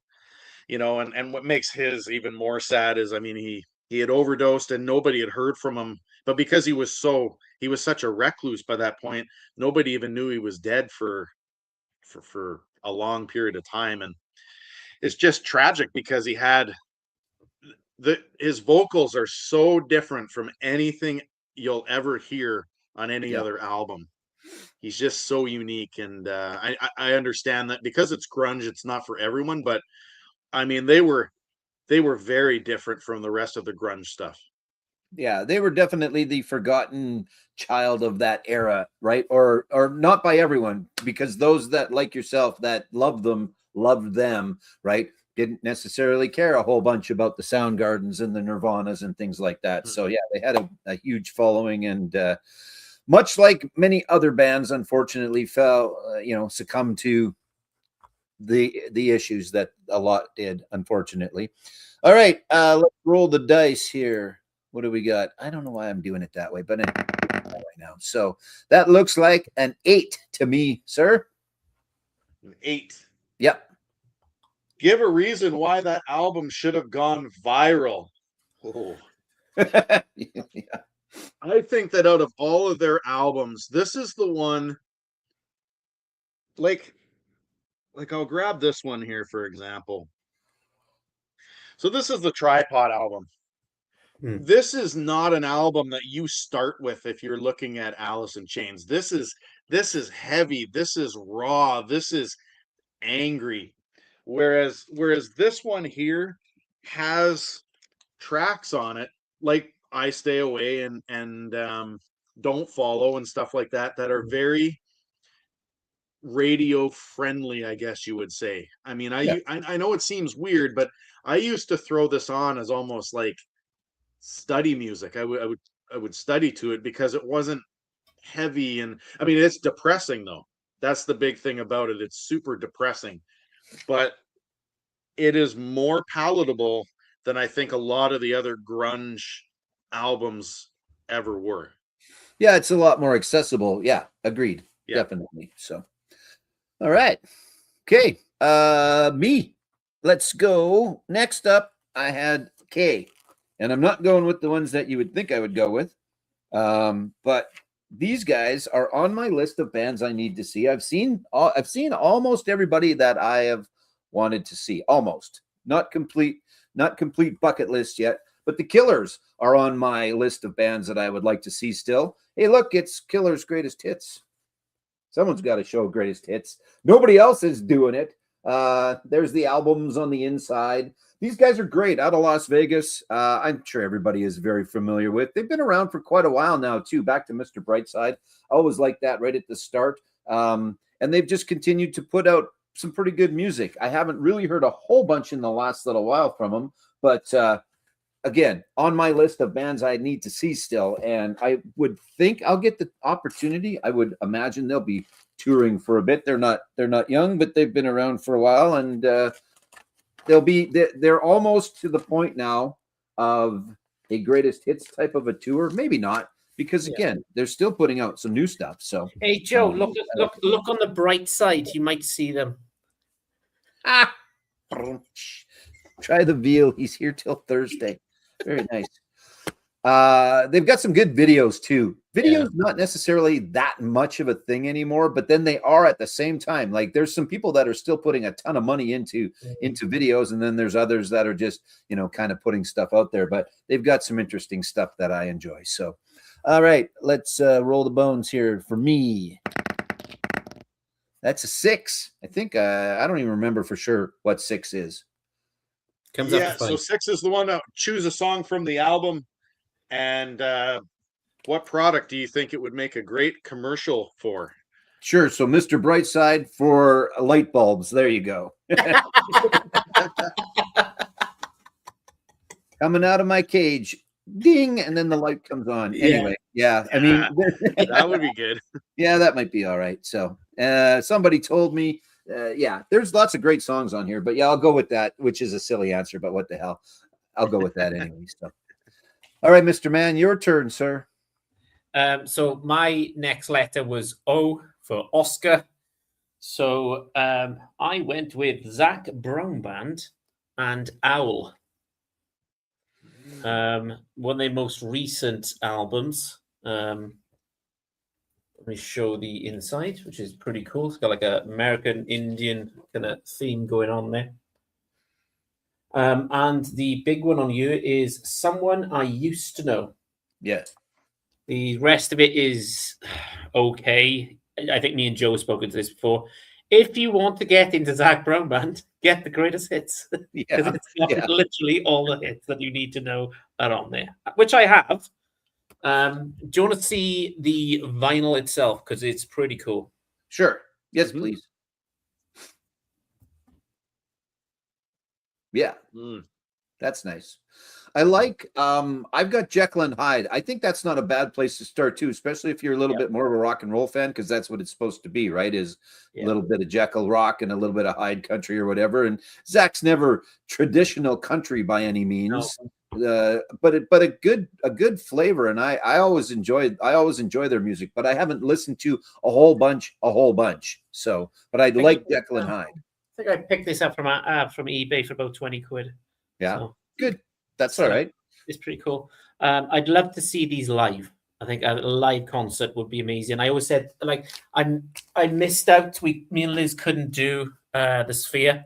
Right. In Vegas, was it January time, December time they were there? I thought that would have been absolutely out of this world.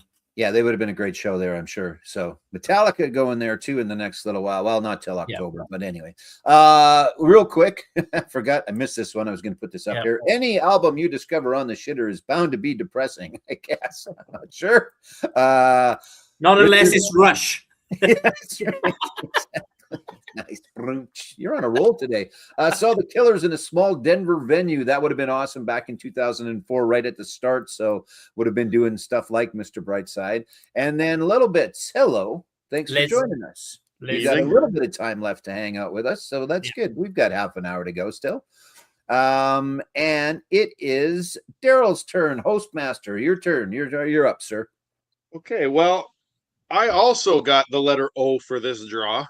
And what's ironic about this is this is also kind of this also is a country album by a little known band called the Outlaws. And they're best known for, actually I showed this album, you know that channel there, Gus 69, he's out of Brazil.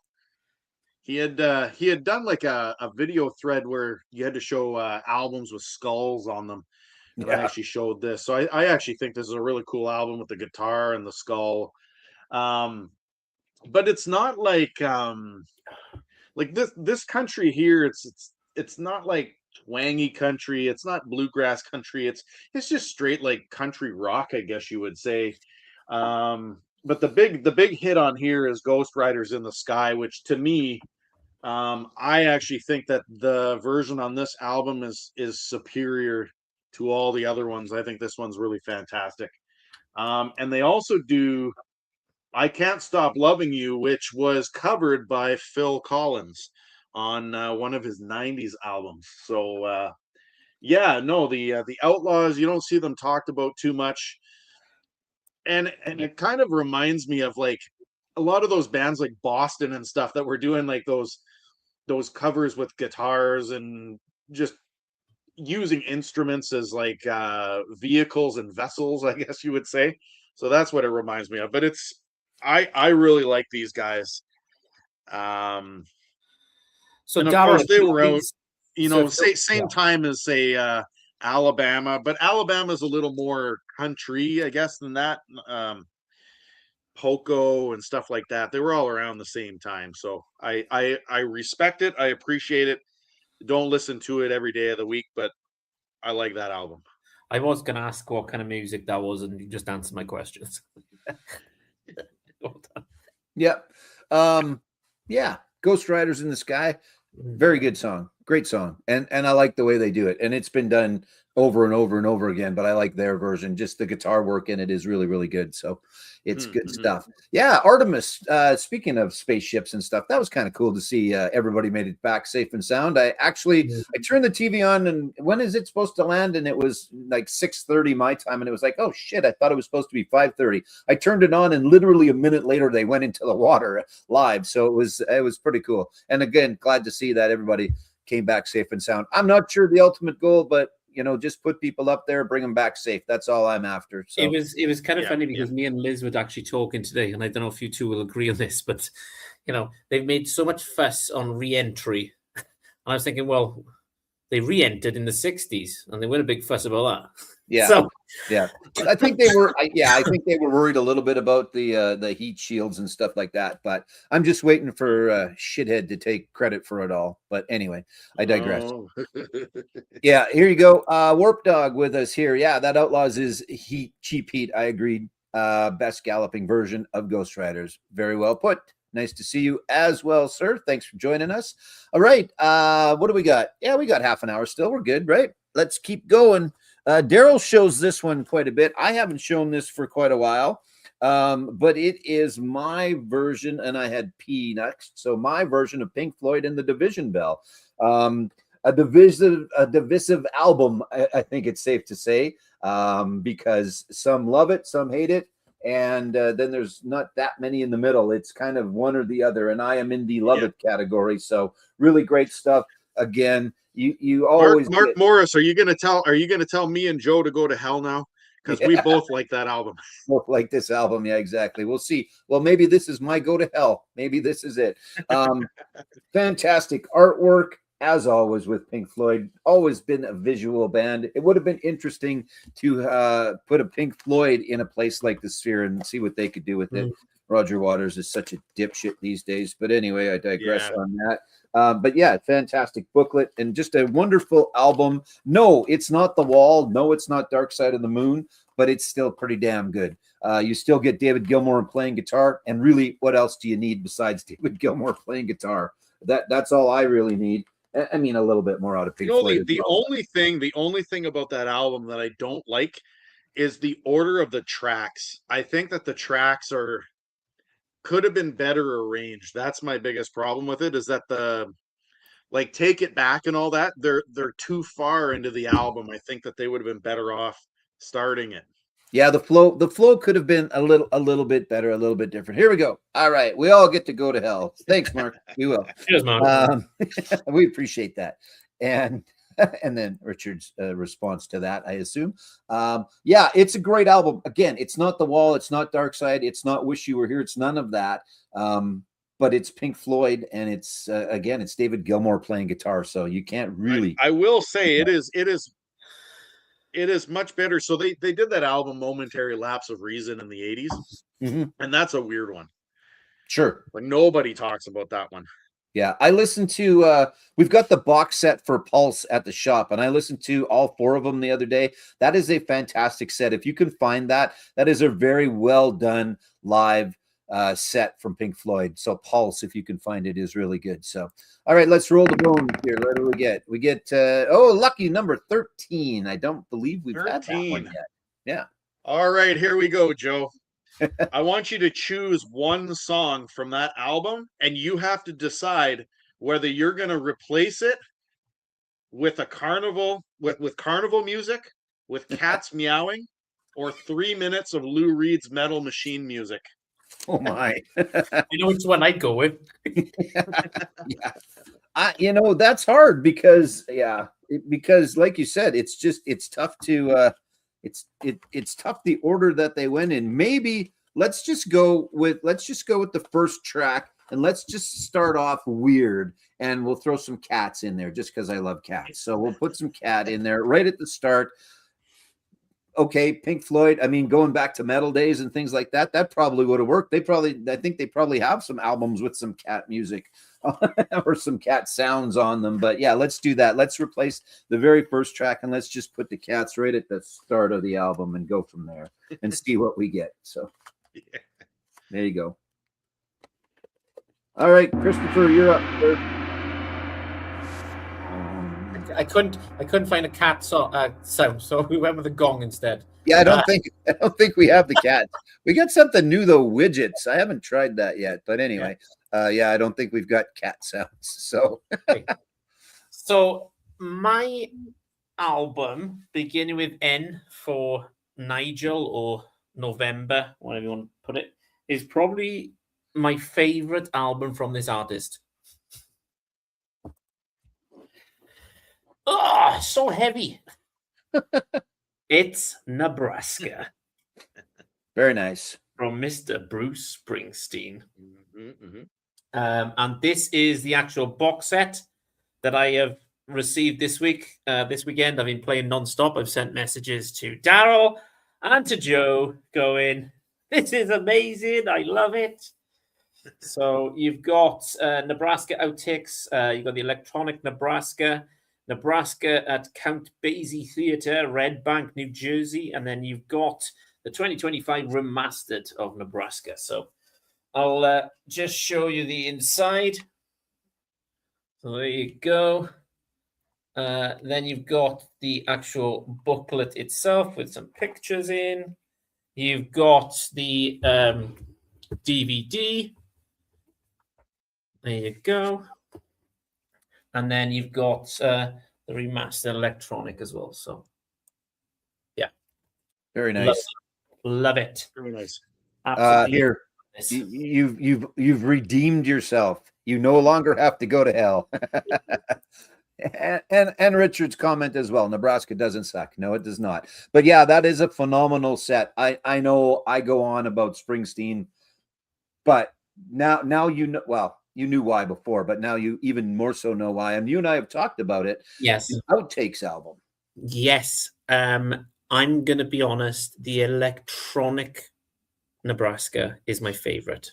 Yeah. At the moment, that may change down the line because it says with Bruce. Yeah. And I can categorically say all of us have that album now. Yes. Yes, we do. We do, because I got it as VCLT a few weeks ago. Yeah, exactly. I'm running a blank though. I can't remember who sent it to me. The electronic. It wasn't Joe. Yeah, the electronic version of Reason to Believe is worth the price of admission alone. Just all of it. It's just very well done. Again, you've got to be a Springsteen fan. We always talk about these albums that they are so good. If you're not a fan, it doesn't necessarily matter. But if you are a fan, or even if you're a casual fan, this is a phenomenal album to pick up. What I will say is it's given me the bug now, and Liz is going to hate this, but yeah. I really want to get the tracks to the 9 LP box set now. Yeah. They had one for sale in Montreal. I think they had it at 360 Canadian, which is pretty good. I think that's what it was. It's going for Amazon UK over here for like 258, which is the cheapest I've seen. But I'm just like, It's great. I've talked about it. I won't go on about it. It's great. Again, you've got to be a fan because it spans so many different styles and versions and that. But there have been some real gems that I have gleaned from it, and I've only listened to it start to finish, like all the albums, maybe twice so far. So again, it's Can something. I just ask a quick question? It's been into my live stream. Sure. Joe, the UK UQR version of Asbury Park is out, obviously. Yeah. Have you ever got your hands on any of those kind of box sets? And is it worth it, would you say? I've listened to a few of those, and they are very, very well done. Now, I'm a proponent of the hi-fi audiophile versions if it makes a difference. This is a stupid comment. And sometimes it really does. And other times I'd be hard pressed to tell you the difference. A perfect example is there is a audiophile version of Brothers in Arms, and I would put it up against any of just the original Canadian versions back in the day. In fact, it sounds worse then. And so you have to be careful. But the UHQR stuff is done very, very well. So I think that, it depends. It's got to be one of those albums, though. It's got to be one of those albums because I think they're $250 American, I think, for some of the UHQR stuff, right? So unless you can find it used. But that was the long answer of maybe. So, yeah. Okay. Let's roll the dice for you. Let's see. What do you get? 10. 10. Yep. All right, Chris. This one's going to be weird because of the kind of album that is. I want you to choose any unusual musical instrument that you think would make that album even more epic. Stylophone. Yeah. Throw a little bit of that in there, maybe. Yeah. Or maybe an organ. Yeah. Oh. On the kind of outtakes, maybe the live recording, maybe an organ in the background going back to the roots, I'd say. I'd probably say organ or stylophone or something like that. Something a bit quirky that you're not expecting on the outtakes. I won't put it on the album itself. Yeah, let's do it with cowbell. Yeah, at least more cowbell. Yeah, exactly. Got a fever. Yeah, bagpipes. Have an epic bagpipe solo. Yeah. Well, I was going to say recorder, but nobody would buy that album. You know what, though? That album lends itself. You could throw some weird shit like that in there. And if it was done right, it would be good. Yeah. Maybe not bagpipes, but recorder, maybe. Don't know about bagpipes. I'd probably go with an organ, like a church organ, because he's recorded in churches before on different newer albums. Mm-hmm. I think an organ, there's something about an organ in a church, the sound of it. Yeah. Kind of kicking things off. I think, I'd probably go with that. Yeah. For sure. Well, there you go. All right. Okay. Daryl, your turn. Yeah, we got time. We're good. Yeah. Okay. My next letter was J. J. Now, if Music Talk was here, he'd be all over this because I am going to show some Billy Joel. But this Billy Joel album has mixed reviews. And the first time I ever heard a song from this album was actually not from this album. So my parents used to have a VHS tape. Yes, I said VHS tape. VHS tape of hockey bloopers called Hockey the Lighter Side. And towards the end of it was a hockey blooper session of goaltenders in the NHL that were falling, trying to get to the bench. So there's a song on here called Running on Ice.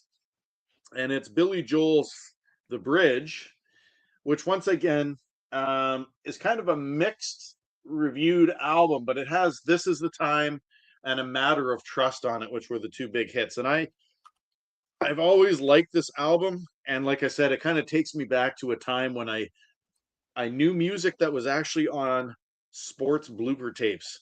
And of course, there is Billy Joel looking pretty slick with his sunglasses on and stuff. It is definitely a step in the opposite direction, though, from his 1970s albums, right? Like if you're thinking Piano Man, or you're thinking of Oh, there's one I can't remember off the top of my head.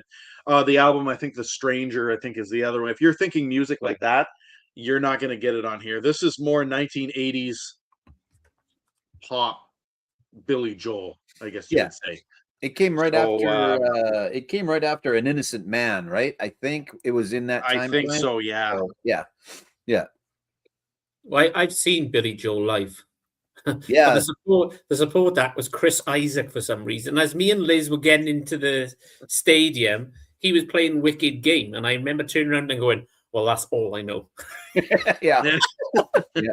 I would be hard pressed. You would be hard pressed to find, other than, I guess, there's some diehard Chris Isaac fans that know much more beyond Wicked Game. Oh, he was dressed like Elvis in like this glittery white kind of jumpsuit going on, and I was like, okay, that's not Chris Isaac as I know, with a vest on. Yeah. So. Billy Joel would have been phenomenal, though. That's on the list. Yeah.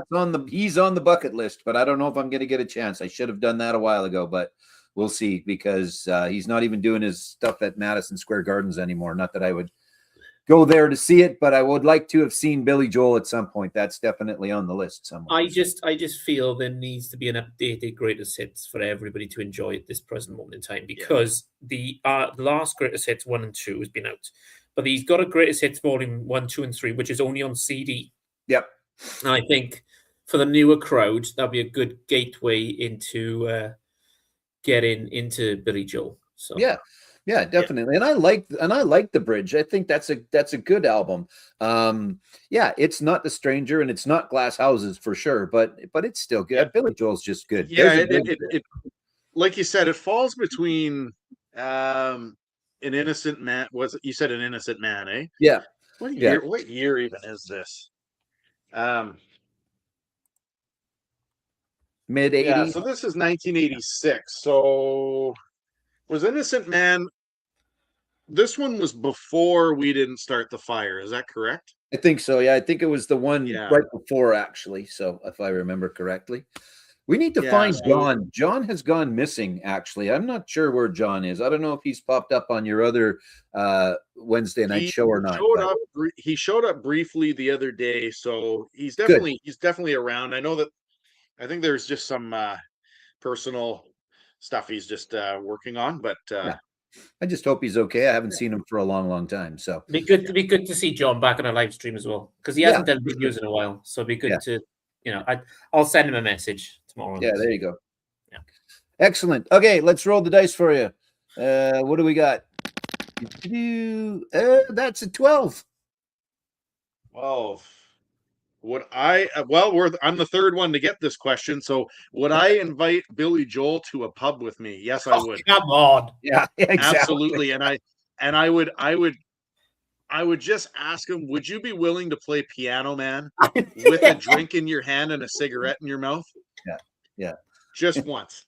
I think unfortunately there was a time frame where Billy would have already been in the pub and just stayed in the pub, but kind of got his act together. He did okay. He survived a lot of weird shit. There's another great documentary, actually. The Billy Joel one is pretty good. Yeah, I'd love to go. If there's a time machine where you could go back in time, go to New York City before he was famous and just watch him. Yeah, raw kind of, and the characters coming into the bar, you know, and. Because the documentary is amazing. I did say to you, I think, Joe, months ago when I watched it and you recommended it, that I just felt like it needed a bit more. It ended really kind of, the beginning was brilliant because it showed him like not the music you're used to. Was it like kind of proggy kind of music or something? And then, I think I said this to John, it's like, mate, just get a girlfriend. Stop getting married all the time. It's kind of exactly. You don't have to marry every single one of them, but yeah, no kidding. So, but we do what the heart tells us to do. Okay, we got 10 minutes. You want to go one more round? Yeah, sure. How about we do? I think what we should do is we'll do just do a speed round, show all of them, and then what I'm going to do is I'm going to pick one question off of this sheet that I have not asked yet. Cool. Okay. All right. Okay, then let's do that. I'll go quick. Next up for me was P, and that is the Plastic Bertrand album. I'm not sure if you guys are familiar with that or not. It was kind of Yeah, it was a punky song. There was two they versions do of it. that "Ça plaine pour moi" song. That's right. Yeah, exactly. And it's one of those. It's one of those where it's the gatefold that way. And yeah, there was a couple. There was the Plastic Bertrand version, and then there was, I can't remember the other dude, but like it was the same melody, it was the same music, but the words, well, one was all in French. Anyway, weird album, interesting, but kind of fun. I'm glad that I found it. I'd been looking for that one for a while. So there's the Plastic Bertrand, The Damn Truth. Chris, you're familiar with them. I think you'd listen to them. This is their most recent album. I did get another of theirs.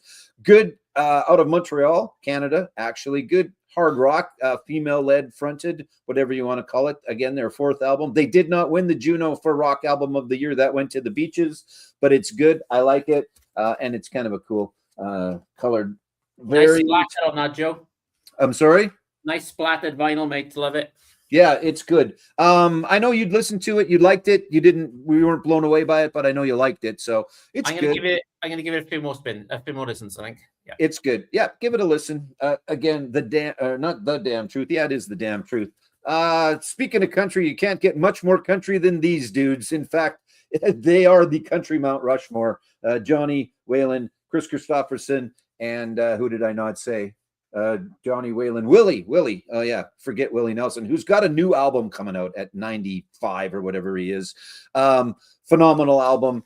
The Highwayman, the main song written by Chris Christopherson. I've got his version of it as well, and it's exactly the same. It's just got the other guys singing.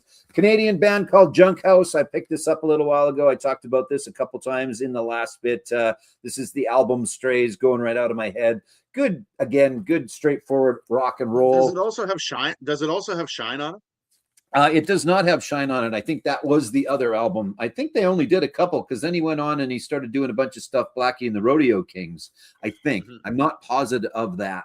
But yeah, Jesus Sings the Blues, out of my head's on here. So yeah, I don't think it is, unless there's a couple of live tracks. Maybe it's that. But good stuff, really good stuff. The album Strays. And lastly, I had another S. I had S a couple of times, but the Surfrajettes, and some great surf rock and roll. So we talked about the Outlaws and that guitar instrumental stuff. This is just that. It is instrumental.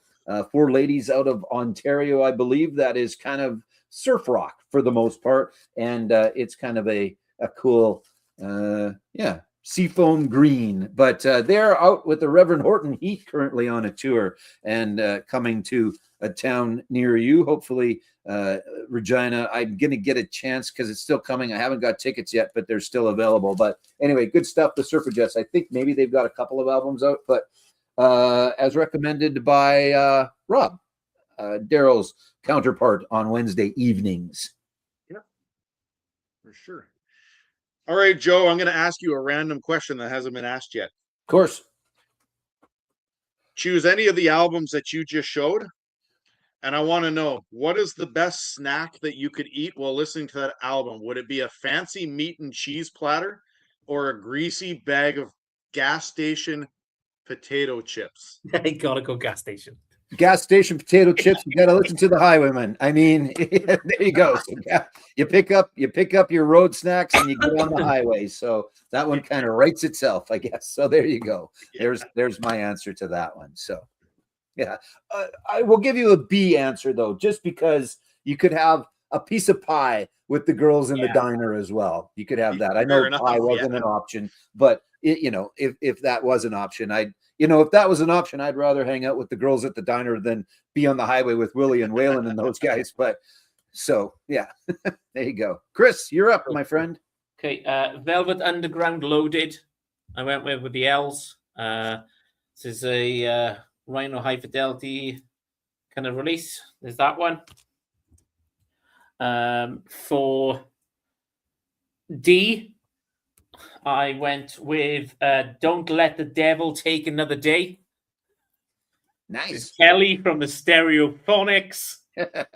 Live album covers all the Stereophonics songs. As you can see, there's quite a few on there, mate. So, yeah. is that one.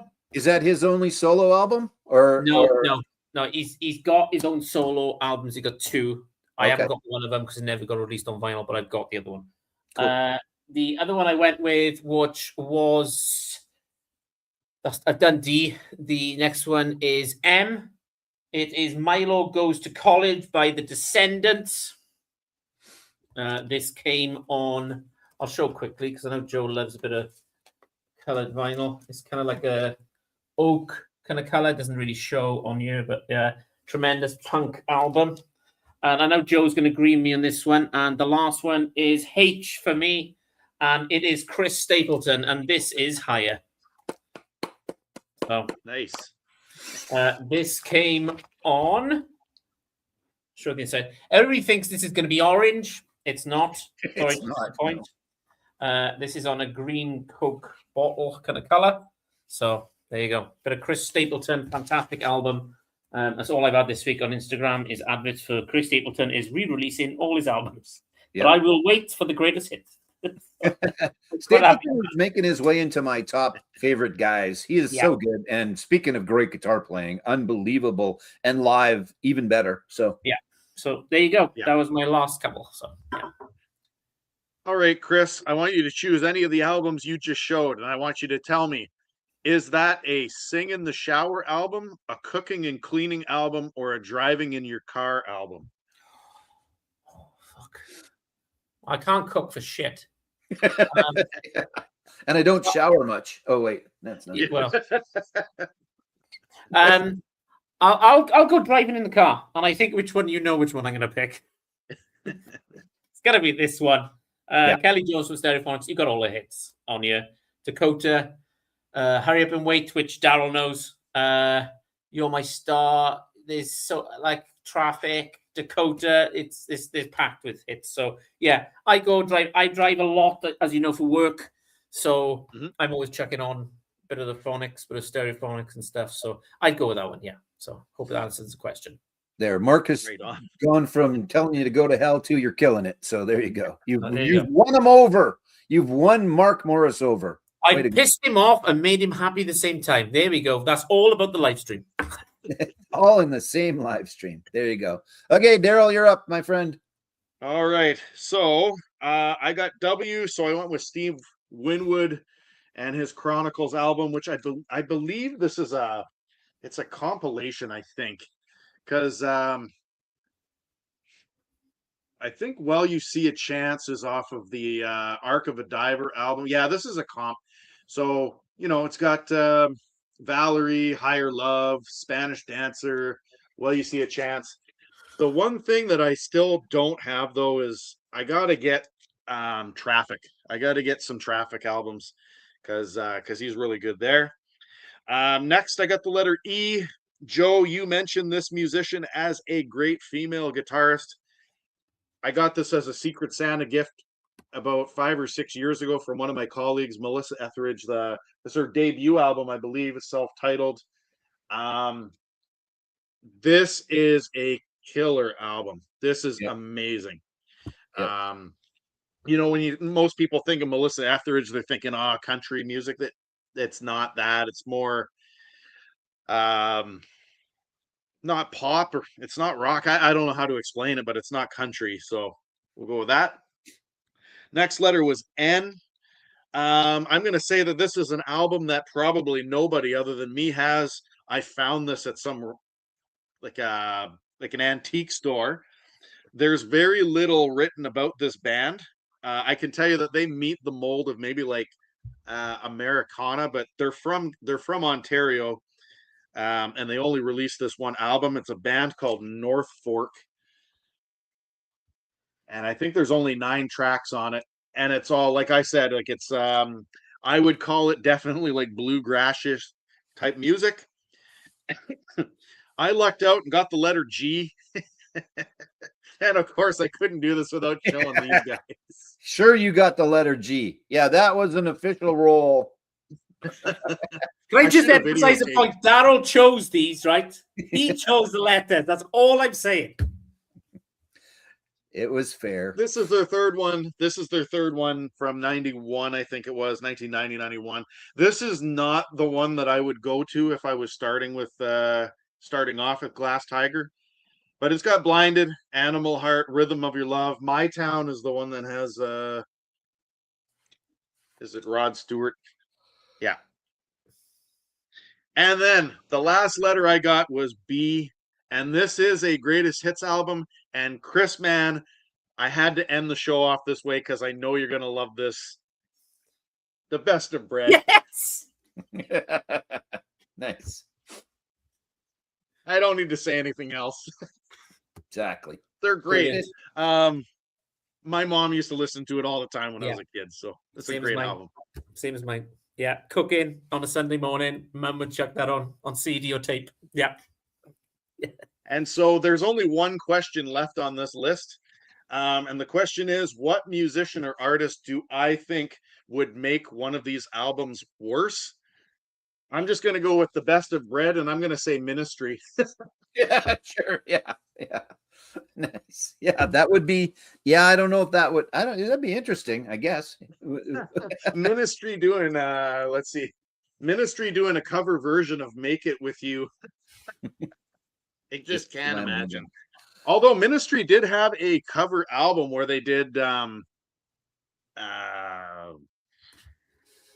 "What a Wonderful World." Yeah. Louis Armstrong's "What a Wonderful World," and there's actually two versions of it. And actually Ministry also did a cover of "Lay Lady Lay" by Bob Dylan. So I can't see them doing Bread though. Yeah, I thought Darryl was going to say ABBA. Did you know that that too? Did you guys know that ABBA's kids have a band called the A-Teens? I did not know that, and that could be, I could be making it up, but I was watching Trackstar with Jack, and he had this young Swedish performer on. I can't remember her name. Anyway, he played a song by a band called the A-Teens, which I believe are the kids of ABBA, and there's 4 of them. So I'm not sure if they both had 2 or what it was, but anyway, just one of those things that I learned last night, that I was yesterday days old, that I learned that there was a band full of ABBA kids running around. So there you go. Mark saying Ministry did a cover of Lay Lady Lay. So yeah, that's off the it's off that Red album with the guy covered in like paint and holding up an American flag looking like a slob. I can't remember the name of the album now, but yeah, it's on that one. His name's Donald. So we thanks for joining us for the live stream this evening. This has been quite fun, actually. This is me poking Darryl the bear with a large stick going, please, can we do this? Please, can we do this? And I've loved it. It's been brilliant. Hope this has been entertaining to everybody watching this later and in the panel on the live chat tonight. So just going to go around the panel real quick, see what everybody's up to, what's coming up on your show. Darryl, talk to me. Anything coming up on your channel next week? Well, I'm going to try to do Emma's contest because that's easy. I want to do my record room, and I might do a non-vinyl related video. I got an idea. I was watching another channel on YouTube that I'm subscribed to, and he actually did a video of 10 so his channel is about board games and stuff like that, but 10 non-board gaming YouTube channels that he's subscribed to, that he watches a lot. Okay. So I might do 10 non-VC channels that I really like watching and kind of just promote them. Cool. Yeah. That'll be good. So me and Joe will be in that list then. Yeah. Exactly. Great. Well done, mate. Joe, Joe Pretty, obviously, it's coming up. Yeah. Yeah, new episode of that. that'll be out tomorrow. There's lots of old episodes, and then I still need to record one. So I've got a couple of people, but if you're out there again and you want to jump on, if not, I'm going to grab you two and Christian, and we're going to do one. So we'll come up with something. I've got a week to do that. So I'll do that. I did, again, if you want to hear a little bit more in depth of my travels to Montreal, if you like, that's up there. I do want to do Emma's as well from 8 Vinyl Low, her Cheap Tricks contest, because Emma's awesome, and B, I like Cheap Tricks, so that's good. And you need to get the new album because it's very good. And other than that, that's about it. We'll come up with something for next Sunday. I still just love doing the live stuff. This was fun. This was a little different. It was great. Yeah, it was really good. So it was good. And you're traveling around still. You're not necessarily in a lot of towns anymore. You're out on the countryside more these days, right? So yeah, I got some festivals coming up actually. Right. So I'm possibly going to be going to Glastonbury.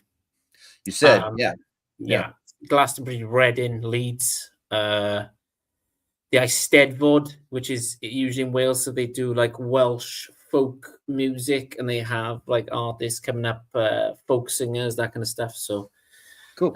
Maybe not picking up so much, but actually going to festivals itself. So that's good. Yeah, that's awesome. So Coachella's on right now, week 1 of Coachella. So what was there I wanted to see? I wanted to watch the David Burden one. I bet that would be good because they've got all their stuff live if you watch it live, and then they'll have it up there later. So, but yeah, that's awesome. I live vicariously through you for all the UK concert stuff, because Coachella not so much on the list, but yeah, probably. But guys got to get to Glastonbury at some point. If you're a concert goer, it's one of those that you just have to get to, just because. Take a flag and go.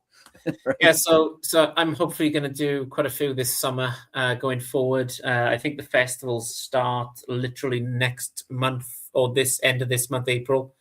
So there'll be a lot of festivals going through this. So that should be cool. I'm sure you and Daryl will be bombarded with pictures and videos, which you are on a regular basis from me going, nothing to do with record collecting at all. This is where I've been. That's good. The smallest road in Wales. You try and get through this. So thanks, Daryl. This has been amazing, mate. We'll have to do this again. I've really enjoyed this, and actually showing albums that I don't usually show, and no greatest hits. Not one. That's good. So cool. Thank you, guys. Thank you, Joe. I will put a description down below for everybody's channel, and I will put a description down below for Joe's latest video that he did when he went to Montreal, because it's quite fun actually to show him. Especially the Uber ride he had. Yeah. I should have filmed that one. It was interesting, but yeah, I can imagine you just like a co-pilot in a rally racing around Montreal. left. Yeah, cheers. Okay, so thanks for watching. I really appreciate it. Everybody's going to watch this later. Thank you so much. Go and check out the channels. Go and subscribe. They've got amazing channels. And from all of us here, we'll catch you next week. So. Thanks very much, and good night. Have a good